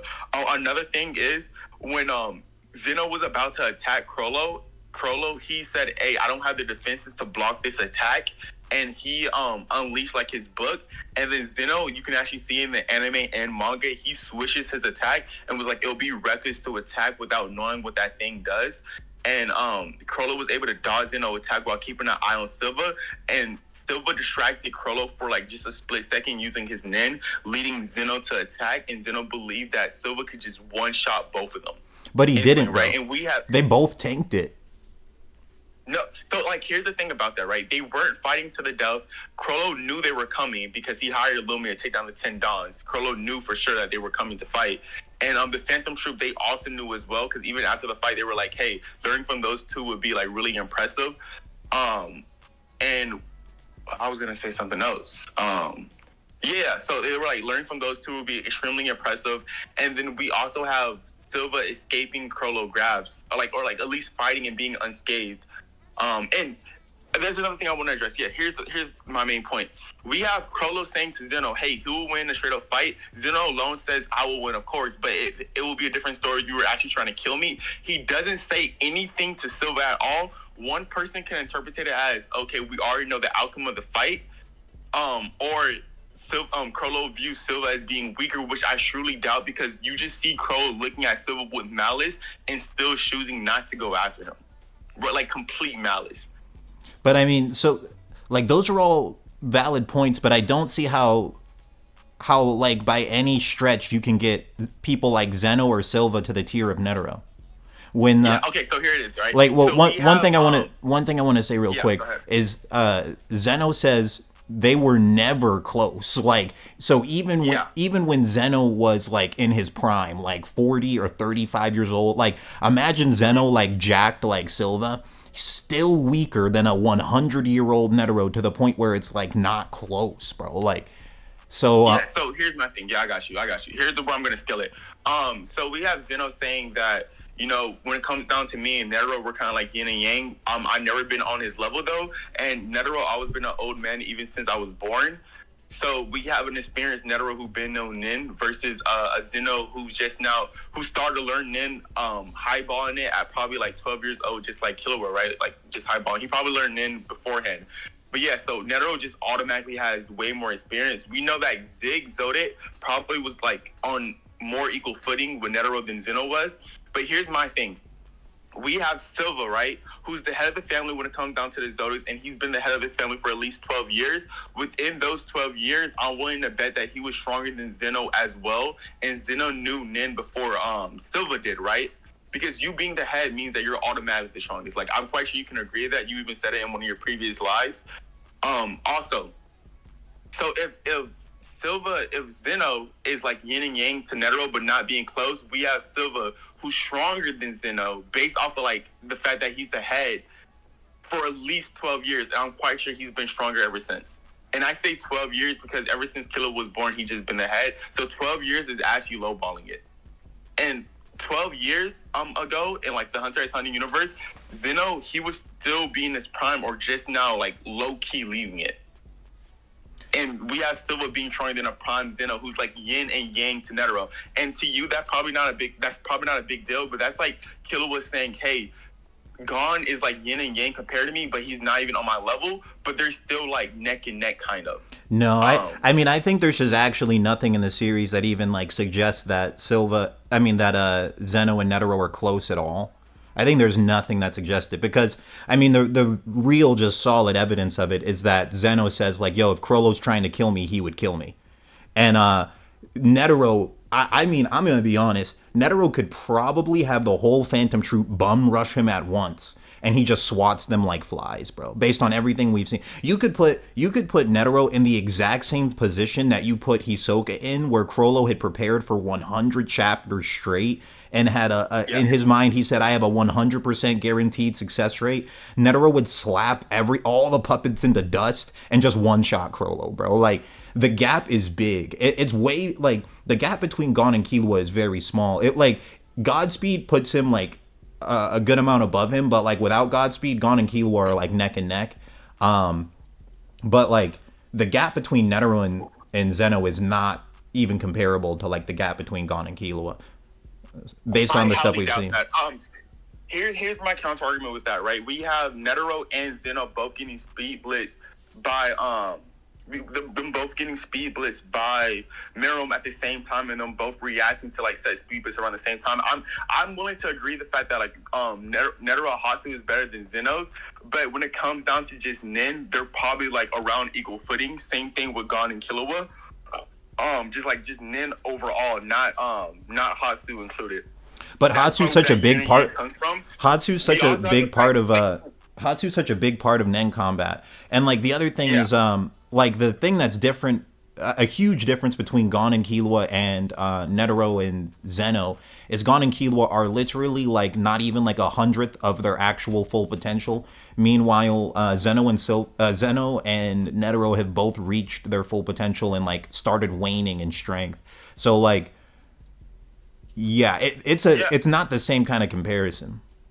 So here's how I would scale Zeno in my opinion, and this is like really big, and I don't know if you disagree or agree with me, but we have Zeno who took advantage of Neferpito disactivating her and using Rin instead, and then Zeno automatically took advantage of that like nearly instantly for doing Dragon Dive. Also, we have no fear shown when he sees Neferpito, right? Not like how Netero was like, oh yeah, he's strong or whatever. We just have Zeno just staring down Neferpito and not even being impressed, and then going straight after the king. And that's when he actually starts showing fear. So in that interpretation, it's just like we have Zeno being able to like hold his own against Neferpito, which is more than what I can say versus Ging or any of the Zodiacs, right? Well, just a quick interjection. Zeno being able to hold his own with Pito is like extremely debatable. So for one, in the manga, when Pito uses, hold on, my cat is trying to box me, bro. I might have to put her in a different. I let her back in here halfway through the stream, but just a few things off the top of my head. Zeno sees Pito's Hatsu ability and sees death immediately. Here, hold up. I'll be right back. I gotta put my cat in a different room. She's boxing me full strength. Give me 1 second. Hold up. Yeah, your cat is low key like Neferpito when it comes down to scrapping. She just wants to fight. I was just about to say that. I think his cat knows Nin and is trying to unlock. He's trying to unlock Lilo's Nin by attacking him with his Nin, but it's not working. No, that might have been what was going on. She always, every time I do a live stream, she tries to battle me. But yeah. So like that scene where like right after Kamugi gets hurt by the dragon dive, Pito like opens up their healing based Hatsu. It's a puppet purely for healing. It doesn't even like do damage. And there's a panel in the manga where they sense death immediately. And then another thing, I pulled up the panel you were talking about where they were saying like they were scared of Killua's his parents. It honestly seems like they're more surprised by like Ging than the Zoldicks. Yeah, let me see it real quick. In the anime, it just showed that like they were just like scared of them. Like they were like not scared, but like they were like, shaking essentially. Like all of them, they were. Yeah, here like when he says that Ging is Gon's dad, they're all like hyped and freaking out. But when they find out that he's a Zoldyck, they're like nervous because they're famous assassins. Yeah, but these guys are fodder anyway. They might like, just be fodder. Even that's just enough to be like, okay. And then we even have okay, so another thing I want to address, because you said this in the previous lives that I just like majorly disagree with. You also said the Zodiac family, they're not even interested in going to the dark content versus Ging, who doesn't even mind like getting his hands dirty and whatnot. And I disagree with that heavily because they know that Alika isn't from this world, so they're aware of the Dark Continent at least. We have Silva riding on a dragon who doesn't seem like is also from this world, so I'm quite sure he probably ventured to the Dark Continent, but that's just headcanon. You can disagree with me with that one. And then we also have Enrique, who Gon has since at the beginning of the series and was like, hey, I don't ever want to fight this guy, but mind you, that's the beginning of the series Gon. But Enrique might not even be from this world. He may just be from the Dark Continent himself, right? And that Enrique was willing to fight end of series Killua too. Just like their pet alone was willing to be like, hey Killua, if you step out of line, like my Enrique is gonna attack. And with the Zoldyck family, we have absolute fodder and strangers willing to like try them and to like attack them, right? And like no one ever like entered and came out alive besides Gon, Killua, Leorio, and Kurapika for like anime reasons, right? But everyone else, like as soon as they see like Enrique kill those two guys, they're like, hey, like we need to get out of here instantly, like just leave. Like no, we can't be here. This is like the strongest family of assassins in the Hunter x Hunter universe, right? And so yeah, so with that being said, I'm quite sure they have information about the Dark Continent. Zoldyck is confirmed to be in the Dark Continent with Netero, and we have Silva being the head of the Zoldyck family right now, with Maha still being alive, by the way. So I would even compare Silva to Zoldyck, if anything. And like you said, I'll say mid-balling Ging, he's probably on the level, or if not a little stronger. I have Silva being on that said level too. So you really think Silva's relative to Netero at the end of the day? Zeno has said that Silva has an ability that can one-shot him, and he's yin and yang compared to Netero. Why wouldn't you believe so? Because he said he'd die fighting Crollo. Because he said he'd die fighting Crollo in a 2v1. That's just okay. I want to address that. I really, really want to address that. So go ahead. We have Killua. So we have Illumi, Killua, and Zeno and Silva always being cautious as assassin, and their goals as assassin is like, okay, killing them is the goal, living through it is just a luxury. So with that being said, during Greed Island, when everybody was entering that exam that they had did to like perform Ren or any type of hospital they want to perform, we have Killua being like, hey, as an assassin, I'm just taught to always be cautious and to do things the right way. I'm not gonna go into something about 100% knowing that I can do something, right? That's what my family had taught me. That's what my dad specifically taught me. We have Illumi drilling to kill. But hey, if you believe you can lose a fight, do not fight this person, right? And these are the people who train Killua, so I'm quite sure they have the same said mindset. But they were still willing to fight Crollo, right? Because it's a 2v1, they were hired to do so. And what's the name? And they're extremely, extremely cautious. That's the only reason why it was said. Zeno, when he performed Dragon Dive again, from a long distance away, mind you, that's like a huge feat because that distance was like so like far and long. The dragon that they had took that the dragon dive, the dragon that they had took to go back to the mansion. The dragon's dive was still going on even from like that long of a distance. Ging performed that same distance when he had did after the Hunter x Hunter exam art. He performed that same feat even like 8 years later, because the audio, he just reversed the whole entire audio using his nin, even though that was like that happened like occurred years later. I think it was through conditioning or whatever.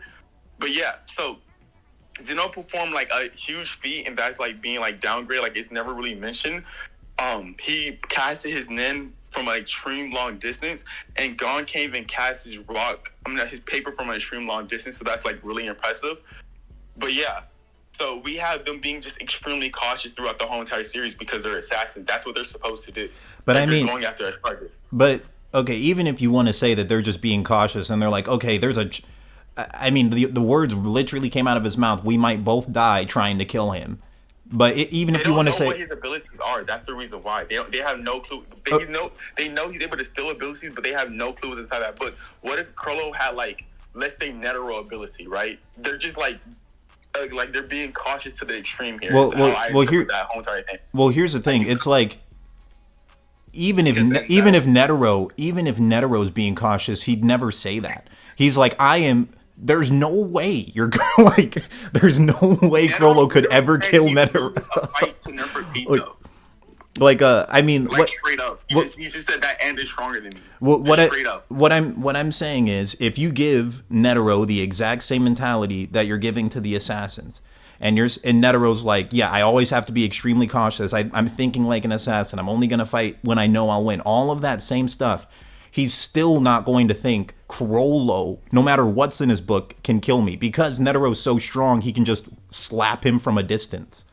And so look at it like this, right? And Crollo, he was on the ropes during the whole entire fight. One second, King Shadow. Sneak attack. King Shadow, one second, bro. One second. I wasn't finished. Yeah. Because, like, Netero was so fast that he literally slapped Meruem thousands of times before he was hit once. Like, yeah. Now, no, hold on. Okay. Now, that's insane, okay? Ging is relative to that, like, straight confirmed. And you honestly, if I'm being honest, you kind of have to highball Netero, because you have to say, like, even though Netero fell out of the top, like, even though he fell out of his place of number 1 over 50 years ago, you just have to hope that he didn't fall more than another 4 more places, because if he did, then Jing's stronger off rip. So it's like you're kind of highballing Netero just to say that he's relative to Ging. Now, for you to say Silva's relative to Netero, you have to, like, completely, like, bend the story in half. Like, it's like you have to take so many more assumptions. It just seems way less likely. It was stated in the story by Zeno himself that we're like yin and yang, and that's comparable. It's like, look at it. But right after that, he says, "But don't get it twisted. We've never been equals." Like, I think he's saying they're like yin and yang in personality. Like, I think that's just referring to their personality, not their strength. I get you. No, he's definitely talking about strength. Their personality is nowhere near alike. That's exactly, like, their personality is yin and yang. Their strength, I mean, if you wanted to say their strength is yin and yang, you could say, okay, Netero's strong, Zeno's weak. Like, that's the only yin and yang they got. Because, like the difference, bro, if Zeno was one of the Phantom Troop members, he probably wouldn't be the strongest member. But Netero could fight the entire squad and win. They could make plans and still lose. Disagree with that. So here's my argument. Here, King, can I help really quick? Lilo, are you saying that the Phantom Troop in its entirety, like that video you put up, they're all at their prime, Netero's at his prime, and they're going to get swatted? You don't even need prime Netero. Take the old man Netero that fought Meruem, that slapped Meruem thousands of times before getting touched. No one in the Phantom Troop is faster than Meruem. They're not. No one is. They're all getting swatted thousands of times before they land a blow, and they can't survive that. Okay, is there not a character who was a master tactician during the Ant invasion who said, "I already know how to deal with speedsters"? Yeah, that's Morel. But that's different when you're dealing with someone like Netero, who not only has speed, he has millions of flawless attack patterns. Like, what Morel was saying, he said there's a lot of ways to beat people who over-rely on speed. Netero's not over-relying on speed. He's over-relying on straight-up mastery. That's a different thing. Morel didn't say, oh, there's plenty of ways to beat people with millions of flawless attack patterns. He didn't say that. Let's figure this out really quick, though, because you relied on speed there a lot, but you agree that Morel knows how to handle that, and Morel is smart. I'm going to point out the absolute genius in the pack, Shalnark. He's going to be able to come up with a plan to deal with any kind of speed problem. Wait, Shalnark, do you mean the guy with the... Shalnark, the dude with the needle? Shalnark? You might have him mixed up with someone. Shalnark is the one with the black voice box? Yeah. Black voice Shalnark? Yeah, what does he have? Where is it stated that he's like a tactician? He's the brains of the group. He's the brains. Well, you should have said Crollo at least, fam. Calm down. I'm talking about a full strategy. Someone with the Phantom Troop together in their prime to take out one person, which is Netero. If Shalnark is the brains of the operation, and he hands off even one of his needles to, say, Uvogin, the samurai dude, or Finks, or Crollo, if anybody gets the needle to him, that's over. See, this is the problem. I think this is the problem. We keep trying to say, oh, they have all this aura, they have all this nin, they're never gonna get touched, so that they can take on armies. We're going too far with that. We need to realize that this is not that kind of power system. All right, but Pedro, right? What I think you're forgetting is who Netero actually is. Do you know how fast that prayer motion is? Are you insane? Do you seriously think, like, even like Phaeton might be the fastest one, right? Do you think Phaeton, even with like a Pain Packer Ant, is speed blitzing that prayer motion that basically stopped time against Miriam? No way. But that's the other thing you're not putting into account here. That was him versus one guy. We're talking about the entire fans.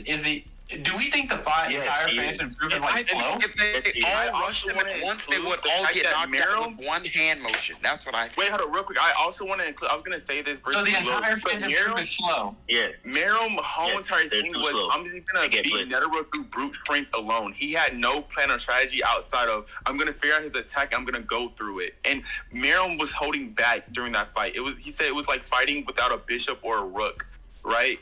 Versus Dino, right? Who's just gonna be like, all right, I need to move around, I need to do this and the third. I'm not gonna face him head on. I'm just gonna go around his attacks and work around that, right? And the Phantom Troop can do the exact same thing. And then, King, you want me to help you real quick? No, hold on, real quick. I also want to mention this before we can get right back to it. But yeah, so with the Krollo, Silva, and Zeno fight, we have no statement of Krollo saying that he was gonna lose the fight. Even though he was losing the fight, he never said that he's going to die or anything like that. And then we have Krollo being as strong as he is, who got captured by Karapika within 1 second. Being as strong as he is, right? Yeah. So through plan, I just don't think you guys are like. I just think you guys are treating Nin battles like DBZ battles. Yeah. Nah, bro. Okay, there's a some point where the stat gap is too far. You can't just equalize that, bro. This is the one situation. In the series, they have people who speed blitz one another. Like, there's multiple people. Like Machi. Literally, like Machi. She speed blitzed gone whenever they try to break out. That's literally what happened. They just got staffed. Their plan worked, but they weren't fast enough. Multiple people can blitz. This happens all the time, bro. People just get stat diffed in Hunter x Hunter, but your plan can be good enough sometimes. Yeah, I think that only works against one second, guys. Newbies, not people who are vetted. So one second, real quick, guys. Let me just interject real quick. Hold up. Oh no, it's chaos. You guys, 1 second. Are still beginners, guys. 1 second, guys. 1 second. So like. Yeah, like Hunter x Hunter is a very deep series to the point where, like, with plans, prep time, and skills, like in really experienced hunters, they can overcome stat disadvantages. Yes, that's true. But it's a different thing when you're against someone like Netero, because he's not just like over-relying on a stat advantage. He also has millions of flawless attack patterns. That's the thing. Because like Netero is an example of like not just extreme speed and strength, but also extreme skill.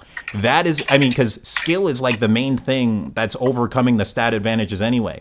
When Netero's skill is higher than yours and his stats are higher than yours, then he starts to become kind of unbeatable.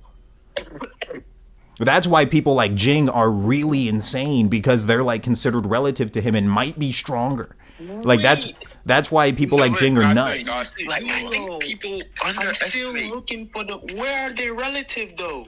Because he's straight. I mean, dude, Ging is straight up stated to be relative to him, bro. Like, no, he's never been stated to be relative. Straight up, straight up. It's just said that he was in the top 5, like back in the day when Netero had been out of the top leagues. I mean, yeah, that. Yeah, okay, but he said he hasn't been top for decades. Yeah, like Netero. I mean, like, look, we've seen his face when he said that. Morel specifically said if he lost to P2, nobody else could win. That means Ging, but Morel doesn't even Zodiac, none of them could win if he lost. He's still the strongest. Okay, think about it like this. Netero has been sparring the Zodiacs, and he was still fodder. He fought them every day, and he still needed to prep to fight the ants, right? Wait, no, I need to stop you right Well, there. we don't- Stop you right there. No, because we know he didn't know. We know that he didn't need to prep because the Zodiac said that if they came along, the Zodiac themselves, they're probably not even talking about all of them because they're not usually all together. It's just if they came instead of Nav and Moral, himself, Netero wouldn't even have to fight. They would have cleared the mission alone without him. Yeah. He would have been overkill if they have him. They didn't have to prep. It's just that,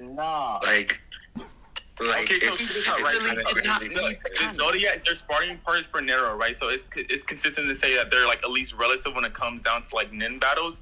But then again, Hisoka believed that he could take down low tier Zodiacs, and Zeno is stated to be yin and yang compared to Netero, which is like the closest to Netero we've ever heard. And then I also want to say that there's blacklist hunters and the Zodiacs and terrorist hunters, and they know where the Zodiac family stays, and they don't even try to attempt to take on the Zodiac family. Hey guys, one second, guys.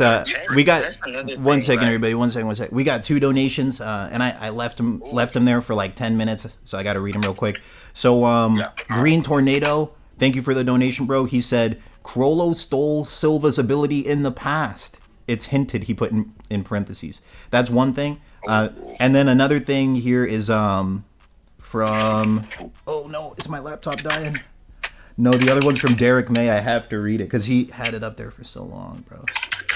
My laptop's dying. Here, you guys continue. I'll open up the. I'm gonna have to get a charger for my other laptop. You guys keep going. Sorry. Yeah, what I was about to say is okay. So what happens if this occurs?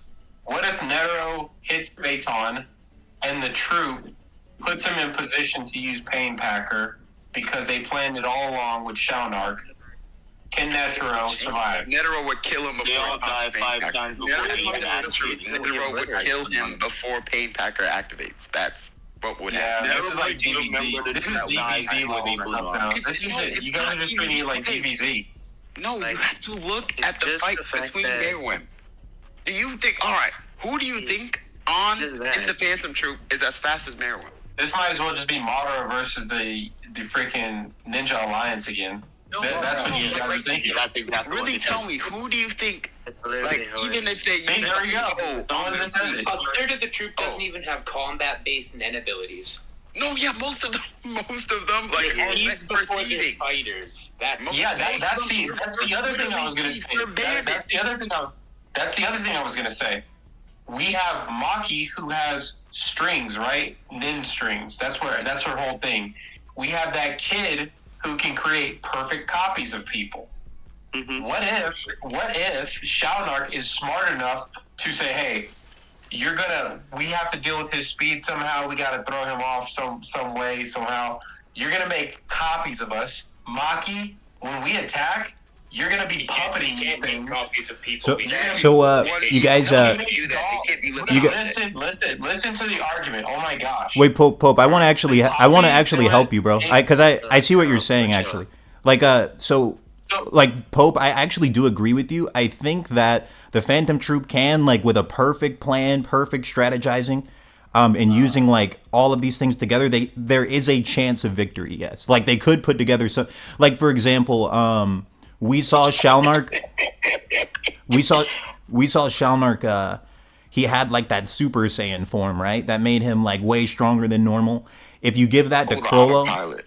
If you give that autopilot to Crollo, you let him use like all the Phantom Troops abilities and like the super perfect, super genius plan. Like, yes, there is a way, and Netero's like on his worst condition. Yes, there is a small chance they might win. However, it's just from what we've seen, Netero has a much higher chance of winning because it's like, this is a dude with like, he might be faster than Godspeed Killua, and he's probably a lot stronger than Gon's Rock, and he's like extremely skilled. So Netero's kind of like the complete package. If Netero didn't have the skill he has, then I'd be more leaning towards the Phantom Troop winning. But it's like the skill is the big problem. Lilos, you say that, but here's my own entire thing, right? We have the Palace Princess who went up. King Shadow. Let's let Pope Pedro go real quick, because I wanted to hear what he was saying there too. Yeah, in New York, New City, yes, we saw in New York, New City, yes, we saw that the kid was able to copy bodies because we had them faking their deaths. If he makes those puppets by Shinar's command, Maki can puppet them, and then we have Chrollo who can put those stamps on them where, say, they can send out a fodder crew of these puppets who are just trying to get close to Netero and then touch each other and blow up. If he's dealing, we're going to pretty much over inundate him just like Chrollo did Hisoka at the same time. There's a plan here. I just don't think you guys are treating Nen battles how they should be treated. No, bro, I hear you. I hear you, man. Like, there is a way that they can win. But I'm just saying, like, normally in Nen battles, what makes it so interesting is, like, you can overcome stat disadvantages with, like, experience, planning, and abilities together. But it's like Netero also has the experience advantage, too. That's, like, the big difference. Because, like, millions of flawless attack patterns is crazy. That's crazy. Yeah, that would even count for planning too. Like he has accounted for literally millions of outcomes in battle. Yeah, no complex. I agree with you. Netero is so smart. He literally predicted what Moral would say before he even said it. But I actually like. I genuinely respect the stance Pope Pedro's taking though, because he at the end of the day he is right. They do have a way that they could win. Like theoretically, there's a way they might be able to. They might like, but I'm just saying. I think it's more likely that Netero would win even if they planned. That's my stance on it. But I think I think we should. But I think we should go back to let's go back to Silva versus Netero. Let's go back to that one. You guys should debate that. No, wait. It wasn't Silva versus Netero. It's Silva versus Ging. Silva versus Netero is your head. You're right. I already forgot. Well, no, because someone was saying that King Shadow was saying that Silva's relative to Netero. Because like if he's not, then there's no fight between Ging and Silva at all. Okay, right. Okay, hold on, real quick. So, like, my Ging is not as strong as Netero. He's relative. He's relative bare minimum. No. Yeah. Object. Netero's statement in his. Hold on. Hold on. Let me answer that real quick. Hold up, guys. Hold up. The statement though. Hold up, real quick. Ging is objectively relative to Netero, no matter how low you lowball him, based off of Bisky's statement. Because Bisky, I mean, if top 5, how is he relative? Netero should be top 1. Okay, let's use like look at this chart. Look at this chart on the. I have it on the stream right now. Okay, so we're gonna lowball Ging and say exactly what you said. This is also kind of highballing Netero, by the way, but we're gonna do that. So let's say Netero is number 1. He would be D on this chart, right? Yes. Mm-hmm. Now, if Ging was a top 5 Nen user, I know you've already explained it, bro. I know what you're saying. So that means they're relative. If he's not even at his weakest, he could have a chance. But the thing is, that means they're relative. Netero's saying he's not number 1, right? Netero. The thing is, but you have to treat. You get my point, right? Trolling. Netero. No. Like we can. No. We're saying. Why do you think he's not lying and saying he's relative to Ging? I'm saying even if Netero's number 1, Jing's relative to him. That's what I'm saying. Okay, how do you know the gap between number 1 and number 5?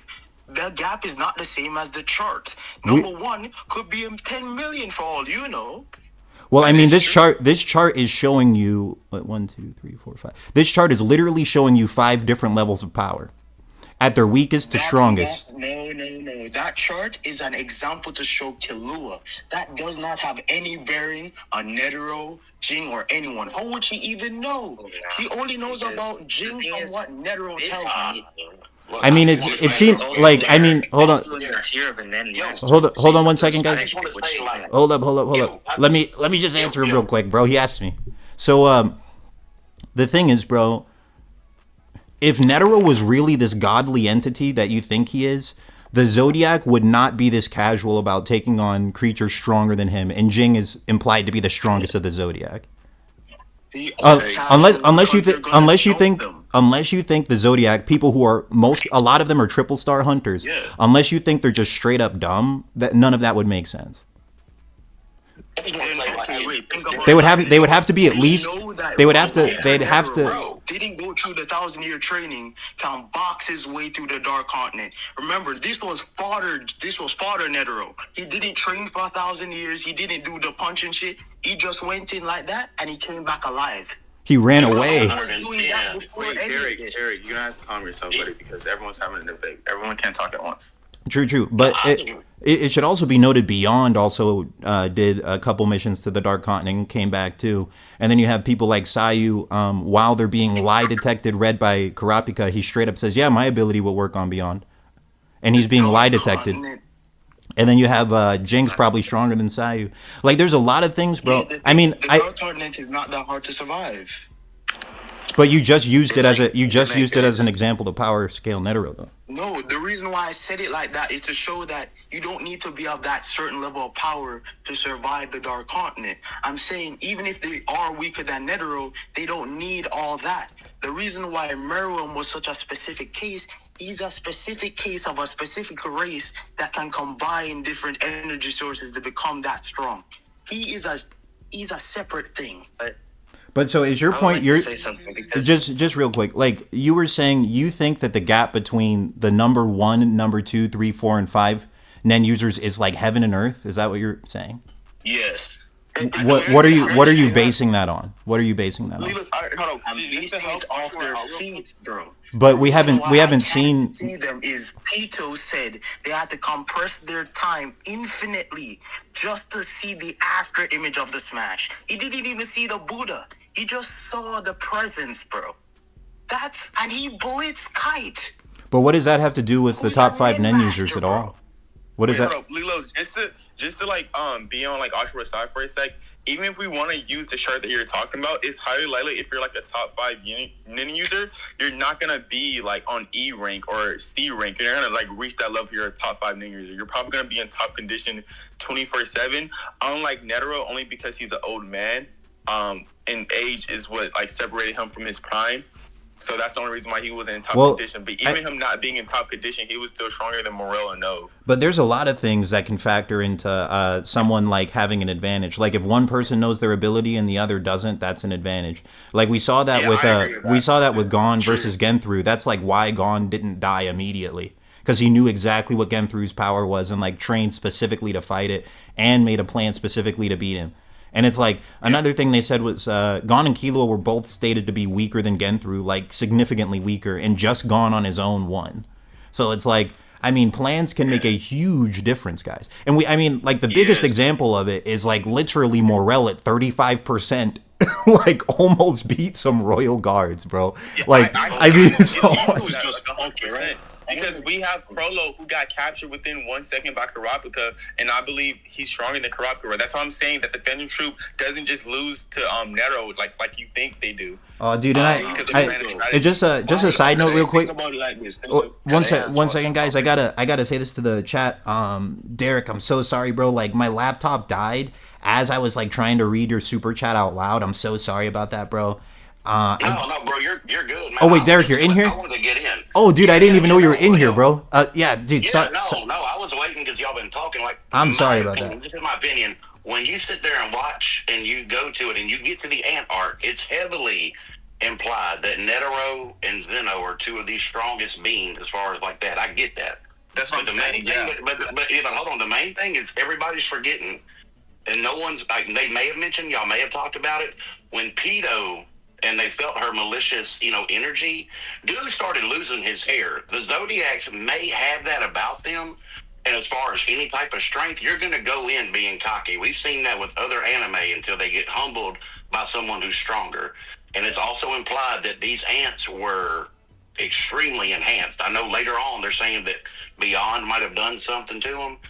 But when they sensed how evil she was and how strong she was, that one hunter, his whole attitude changed. He was scared to death. I mean, we know he can be OP with the dimensions and the portals. We get that one on that one. But he was still scared. He was scared to death.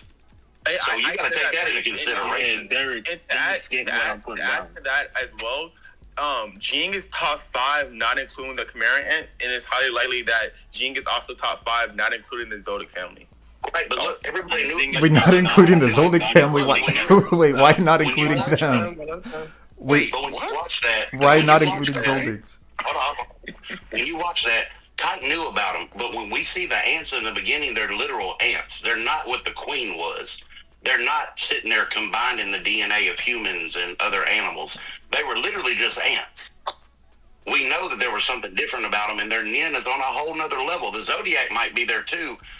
And Cheadle, I mean, the dog-looking girl and the other ones, they could be costumes. It could be them dressed up, but we don't know if they're something different or if they're just human. They still might have a limit. I mean, because we know Netero was 110 and still not one of the strongest 150 years. I give you that, but he was still some of the top. Yeah, and he didn't hurt Pito no matter what. He didn't hurt Pito. Yeah, Emily Lowe's, you asked a question in your previous live, but I wasn't able to join and tell you. You had wondered why it said exception by Ging name title when they were introducing the Zodiacs.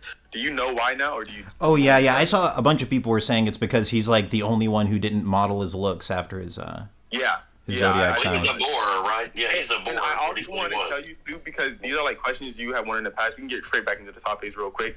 There's N masters, there's Nin master, and then there's also like category masters, like enhancement masters and transmuter masters. And there's also Zetsu masters. Zetsu masters came from Phantom Troop arc when the Phantom Troop was like, hey, there's Zetsu masters everywhere, like just watching us, and they were saying that by Killua and Gon. Also, from the Phantom Troop arc, Uvo has said, I'm an enhancer master, and then Kai performing in. Killua was like Nin masters, they can perform like in really well.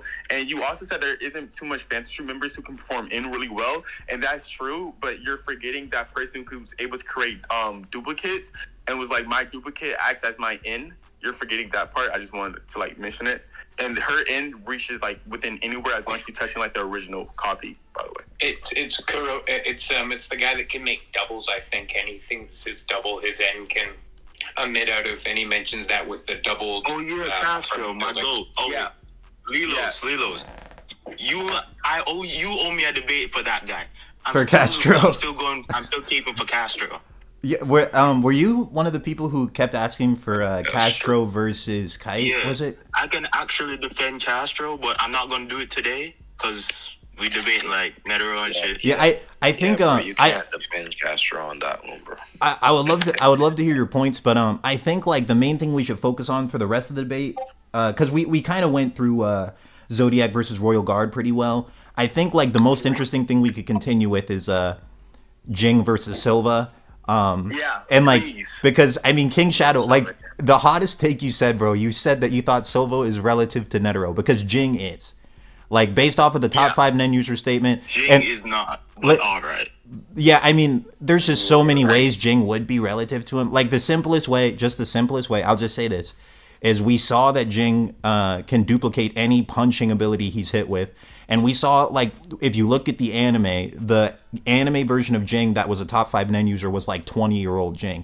So he could have been a top 5 Nen user for 12 years. Who knows how many new punching abilities he got in those 12 years. That alone would make him stronger than where he was 12 years ago. Let alone, like, training 10 and Ren all that time, getting stronger, preparing for the Dark Continent. That's his own Hatsu ability, too. That's just... Plus... Because he can do. Because it's stated that when you train your Ten and Ren, your Hatsu gets stronger, and Ging is like preparing to enter the Dark Continent. I actually have a panel of that. I added it right here. If you guys look at the stream really quick, the panel on the right, this is the Zodiac member saying like the only Zodiac member that's been preparing for the Dark Continent is Ging. He's the only one who's like been preparing for it. So it's like Ging probably had been getting stronger that whole time for 12 years. Meanwhile, Netero's just getting weaker, mind you. So it's like it's very likely that Ging is relative. Like that's me being nice. I could make an argument Jing's stronger, but I'm not going to do that.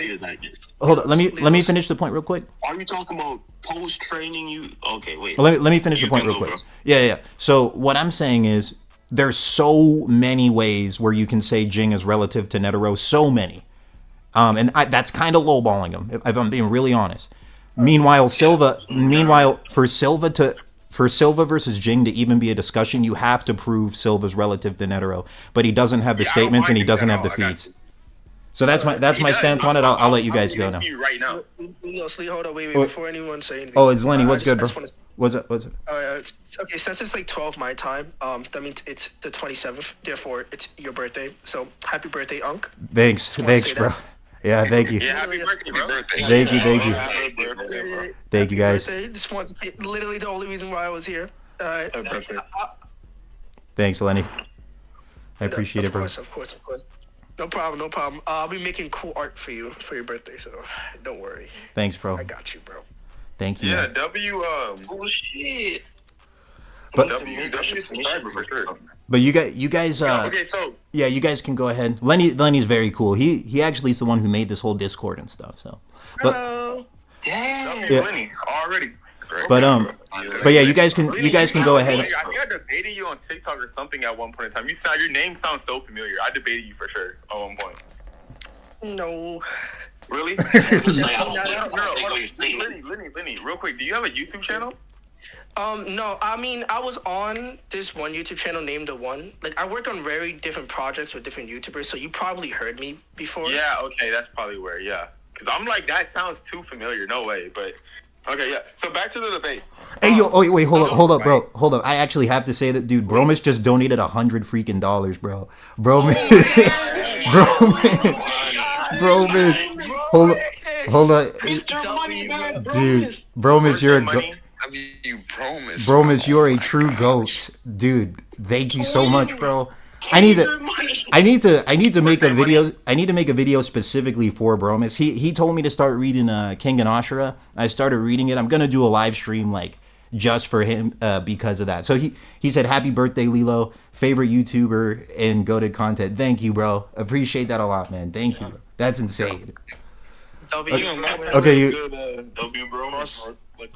But you guys can go ahead. Sorry for interrupting you. Yeah. Okay. So, top 5 that needs a problem. Okay, so to like address like everything that's been said about Silva, so it's kind of like what I said earlier, but I'm just gonna add more context to it. Zoldyck, do you believe that he's like relative to Netero in strength? Sorry, are you asking me? I'm so sorry. No, man, we haven't seen it. We don't know enough of Zig to really tell. He's like he's like something in the dark, man. You just don't know. Yeah, okay, but like we do know from Zig Zoldyck, it's like he's relative enough that Netero should come to be inside the be with him when it comes down to the Dark Continent. That's the only thing we know is they went to the Dark Continent. Netero wanted to test his strength, and then he found out the Dark Continent was about survival, and he had at the time the strongest people. I mean, on that debate, real quick, I don't think we've seen enough of Silva to really know what his strength is. He did a hell of a shot when he took Chitu out and he came from above and he created a crater. But I mean, we haven't seen enough of Silva. And on that topic, with the Zenos fighting Crollo, I've said that before. Assassins will lie. I don't think all three of them were going all out. Yes, Zeno said you had to kill me to take them out, but it could have been just a lie because Zeno said in the next thing, if it was serious, you could have took me out or I could have took you out. They like to lie. They're assassins. I just believe that. To benefit Derek, right? It was a family thing. It was like them playing Monopoly. They played Monopoly with Crollo because it was a race between them who catch whose target first. And even then, we know that Silva held back because Zeno was alive.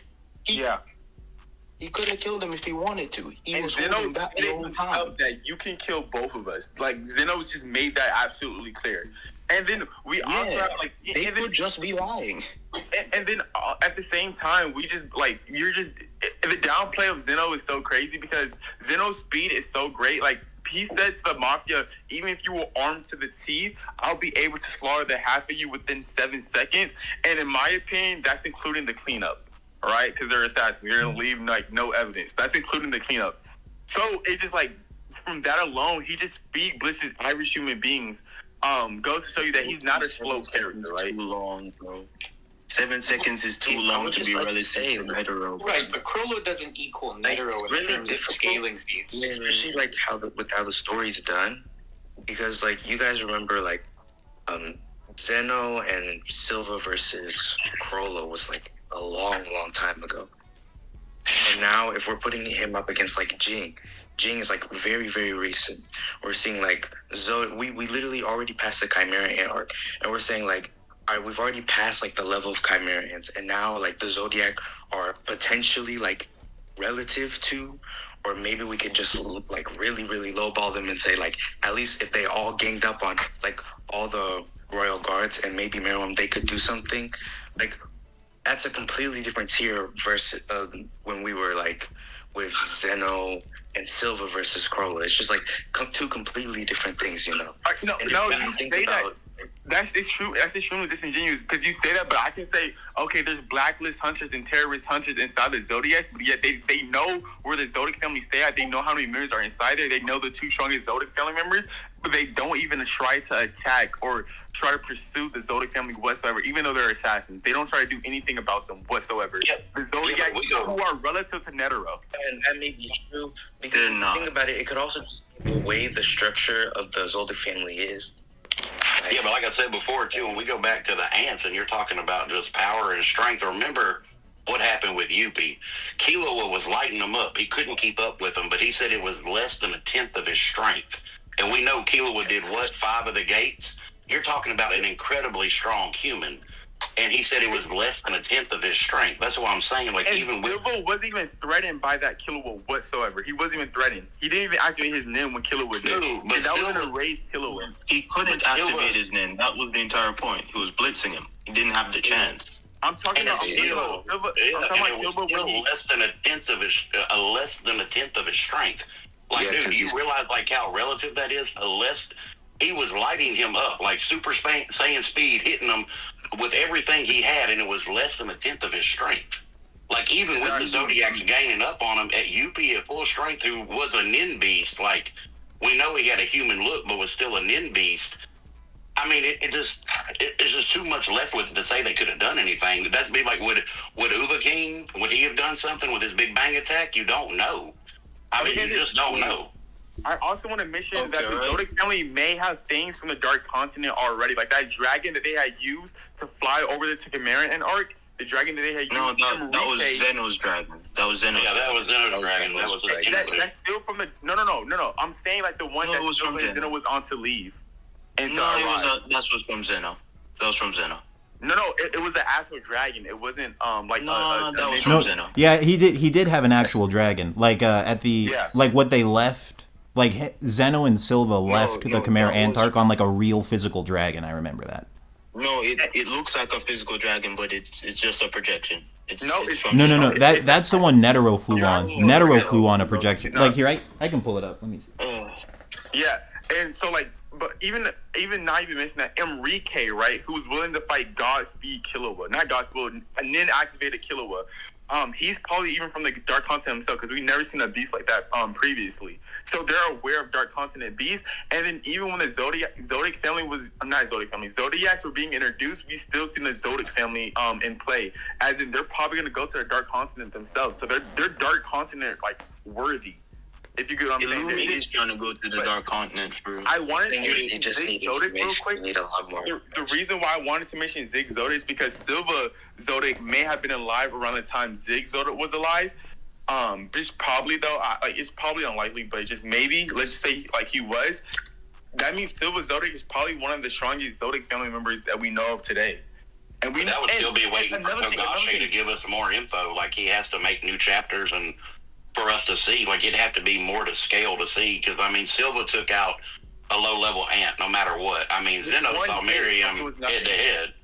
I mean, yeah, it was one hit, but it was still a low-level ant. We talked about, I mean, it's still a low-level ant. It wasn't a Royal Guard.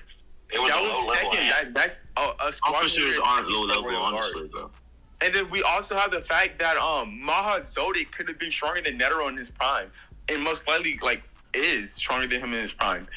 Maha Zodiac, old man Maha Zodiac, and I don't think they're the same age. I think Netero is the same age as Zig, but Zig is the son of Maha Zodiac. On social media, at least for a day. Holy shit! It's a real dragon, for real. Oh, sorry, man. It's my fault. I made a mistake. No, you're good. You're good. But yeah, that dragon may be from the Dark Continent because we see Ging in like an area that's similar to the Dark Continent. It's like made so to believe. At the end of Hunter x Hunter arc, when like Killua and Gon goes back and they listen to that recording, we see Ging on top of like 2 other or 3 other dragons or something like that, and that may have been the Dark Continent itself too. We just don't know. Yo, Lilos, you can riding on a dragon. Probably been that same spot. What we see with like on like the mainland, where like with Miki and the dragon, and where Ging was, like the world of Hunter x Hunter itself, like all its magical beats and stuff, just on the main islands there, without the Dark Continent, has a bunch of like weird beasts. That stuff probably isn't from the Dark Continent. It's just like things like that are there. I'm not gonna lie. Because you were to say that, you're kind of like implying that just having those beasts there make them stronger, or like the fact that like they could have the beasts there just makes them seem like like most of the magical beasts probably come from like the Dark Continent, from like centuries. So imagine a dragon being in the Hunter x Hunter universe. You don't think that wipes out like a lot of humanity? Not only that, I'm not saying it's who said that makes them stronger. I'm saying the fact that they're controlling. Who's saying that? Is that Ashura? Is that 292 for me? 292. Okay. What did you want me to pull up? 292. Go to chapter 292. I'm pretty sure bro already found it. 292. Yeah, 292 about Netero's strength. I want to talk about that. We're on Silva versus Ging still, right? Yeah. Yeah. I think, okay, right? Let me show you the way I'm coming at this debate. I think because Netero is above all humankind. When you look at Razor attack when he does like that, then there's Silva Silvas are on Ging level. I think that's how it goes.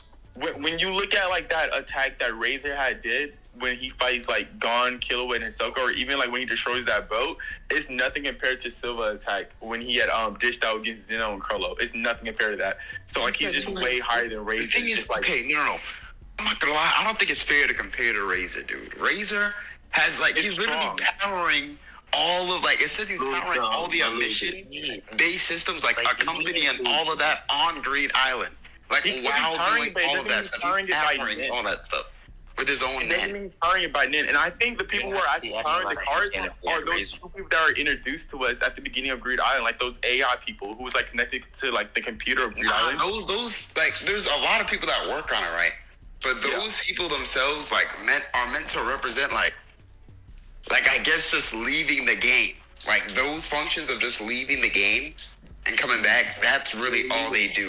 Each person has like their own part. It's never stated that he's powering all the cars though. It's never straight out stated that. Oh no, yeah, it is. It says he handles the emissive systems of the game. That's literally his job. It doesn't say he's powering it though. Like that means like if I have a job title, it doesn't mean that I'm actually like doing said job title 24/7. That's just like my job title essentially. Like that's like my game master role is what I'm trying to apply here. In most things, with Razor in general, it's all headcanon. Like you really have so it doesn't have to generate the aura. He might just control the emissive actions itself. No, that's what we don't see him even doing that. He's doing all of that. He's actually using like and guys, hey guys, real quick here. So I'm thinking, let's wrap this up in the next, let's say 10 minutes here. So I think what we should do is everyone should say their like closing statements one at a time for because we did the Zodiac versus Royal Guard for like the first hour, and then this like last like 20-30 minutes have been Ging versus Silva. So if you guys wanted to just like briefly give your stance on how you think Ging versus Silva would go, I think each person should share. Last. King Shadow, you said you want to go last. Who wants? How about we have Ashura go first? How do you think that would go? Ging versus Silva. Ging is a top 5 Nen user, but Zeno is practically a member of the Zodiacs. He's been sparring with Netero constantly. He's a subconscious part of the Zodiacs, and Silva is above him. I believe these are 2 high tiers. I think they're relative. There's no real proof that there's no direct evidence, but vibes. And that's about it, really. Don't think any of them scaled to Netero, though. I would say for me, we just haven't seen enough yet in anything to really scale it. I mean, it's just too much missing to go from there. I mean, we just really haven't seen Ging in action to know enough to see how strong he really would be. So It's just a toss-up. I mean, it really is. You'd have to wait to see or give something to scale more to see how it would go from there. That's my final thought on it. My thoughts on it is I like Jin more, therefore he wins. Oh, nice. 100% agree with Derek. There's just not enough information to know. It's really difficult to say anything. Like, from what we know, I would say Ging, but with all the points that you guys are making, like, there's a potential chance for, like, Silva to, like, be really, really close and relative, but we just don't have enough information, and we just have to keep it at that. That's my opinion. I feel like we got 2 PowerPoints, one for each side. At the end of the day, Silva found Crowler to be someone in his ballpark, and Jin was stated once upon a time to be a top 5 NEN user and has only gotten better. So I think the gap is clear. I mean, Oh, you want to go? Death Reaper, is that who's going next? I'll go next. Complex? Okay, go ahead. I was just gonna say, like if the story ended like today, like God forbid, but if the story ended today with all the information we have, I just think there's more narrative elements that just point towards like Ging being like not like a lot more powerful, but definitely like a more powerful hunter than Silva. He's an assassin. It's not even like his job. It's not what he's meant to do. He's meant to kill. It's really just what it is. Even though I just got here, I will say I think Ging wins because he's trained people who are likely stronger than Phantom Troop members, who Silva considers to be threats in general, and Ging, like Kite, for example, who's able to match up Rogue Guard for the most part, sort of, and stand on ground with them. I don't think most Zoldyck members can even do that. So the fact that Ging is stronger than Kite would likely mean, at least to me, that Ging would probably be someone like Silva, who clearly struggled against one Phantom Troop member. Okay. Is everyone done now? So I can say my point. And I would just say my stance, I also lean towards Ging. And I did a whole live stream on it, Ging versus Silva. So, like, that has my more in-depth thoughts on it. But just my stance on it is, like, Ging being a top 5 NEN user, like, over a decade ago, and then getting stronger. He has, like, the bigger goals, bigger ambitions than Silva. Silva is more like he's just there to protect his family, be an assassin, kill people for cash. But Ging is, like, has a goal to surpass, like, be like a Dawn Freaks level fighter someday, potentially. Like, something I always thought, it seemed like the way Gon's chasing after Ging, it seems like Jing's chasing Dawn, kind of like that. But yeah, I have like more detailed thoughts on it in a live stream. I wanted to add to that, but I think the top 5, you could easily just put Dawn Freaks at like 1, then like Zig at like 2, because technically, and then you could literally just put like fucking like Beyond up there in top like 4 or something, and you could just put Ging there at like 5. Okay. So my stance on the whole entire thing is I think Silva wins. I feel like it's more so implied that Silva is the strongest assassin in the Zoldyck family, considering the fact that the Zoldyck family is the strongest family of assassins, period. And him being the head, which means he's like the strongest at least something, right? The best praise he ever gave a target was it wasn't worth the money, and that's barely any praise at all. We constantly see that he's not trying. He's not threatened by Godspeed Killua or threatened by any enemy, really. He's just a really cautious person. We also have the fact that if Silva Zoldyck was a hunter, he'll off the road be a double-star hunter at bare minimum because he's trained Illumi, and Illumi is like 1-star hunter level. And also he's a Zoldyck family member, and he has multiple feats too, leading him to being like a double-star hunter easily. And I can even debate a triple-star hunters. We also have triple-star hunters who are like terrorists and blacklist hunters. And they're refusing to go after the Zoldyck family. Like, the Zoldyck family are never being hunted, even though the world is full of hunters, right?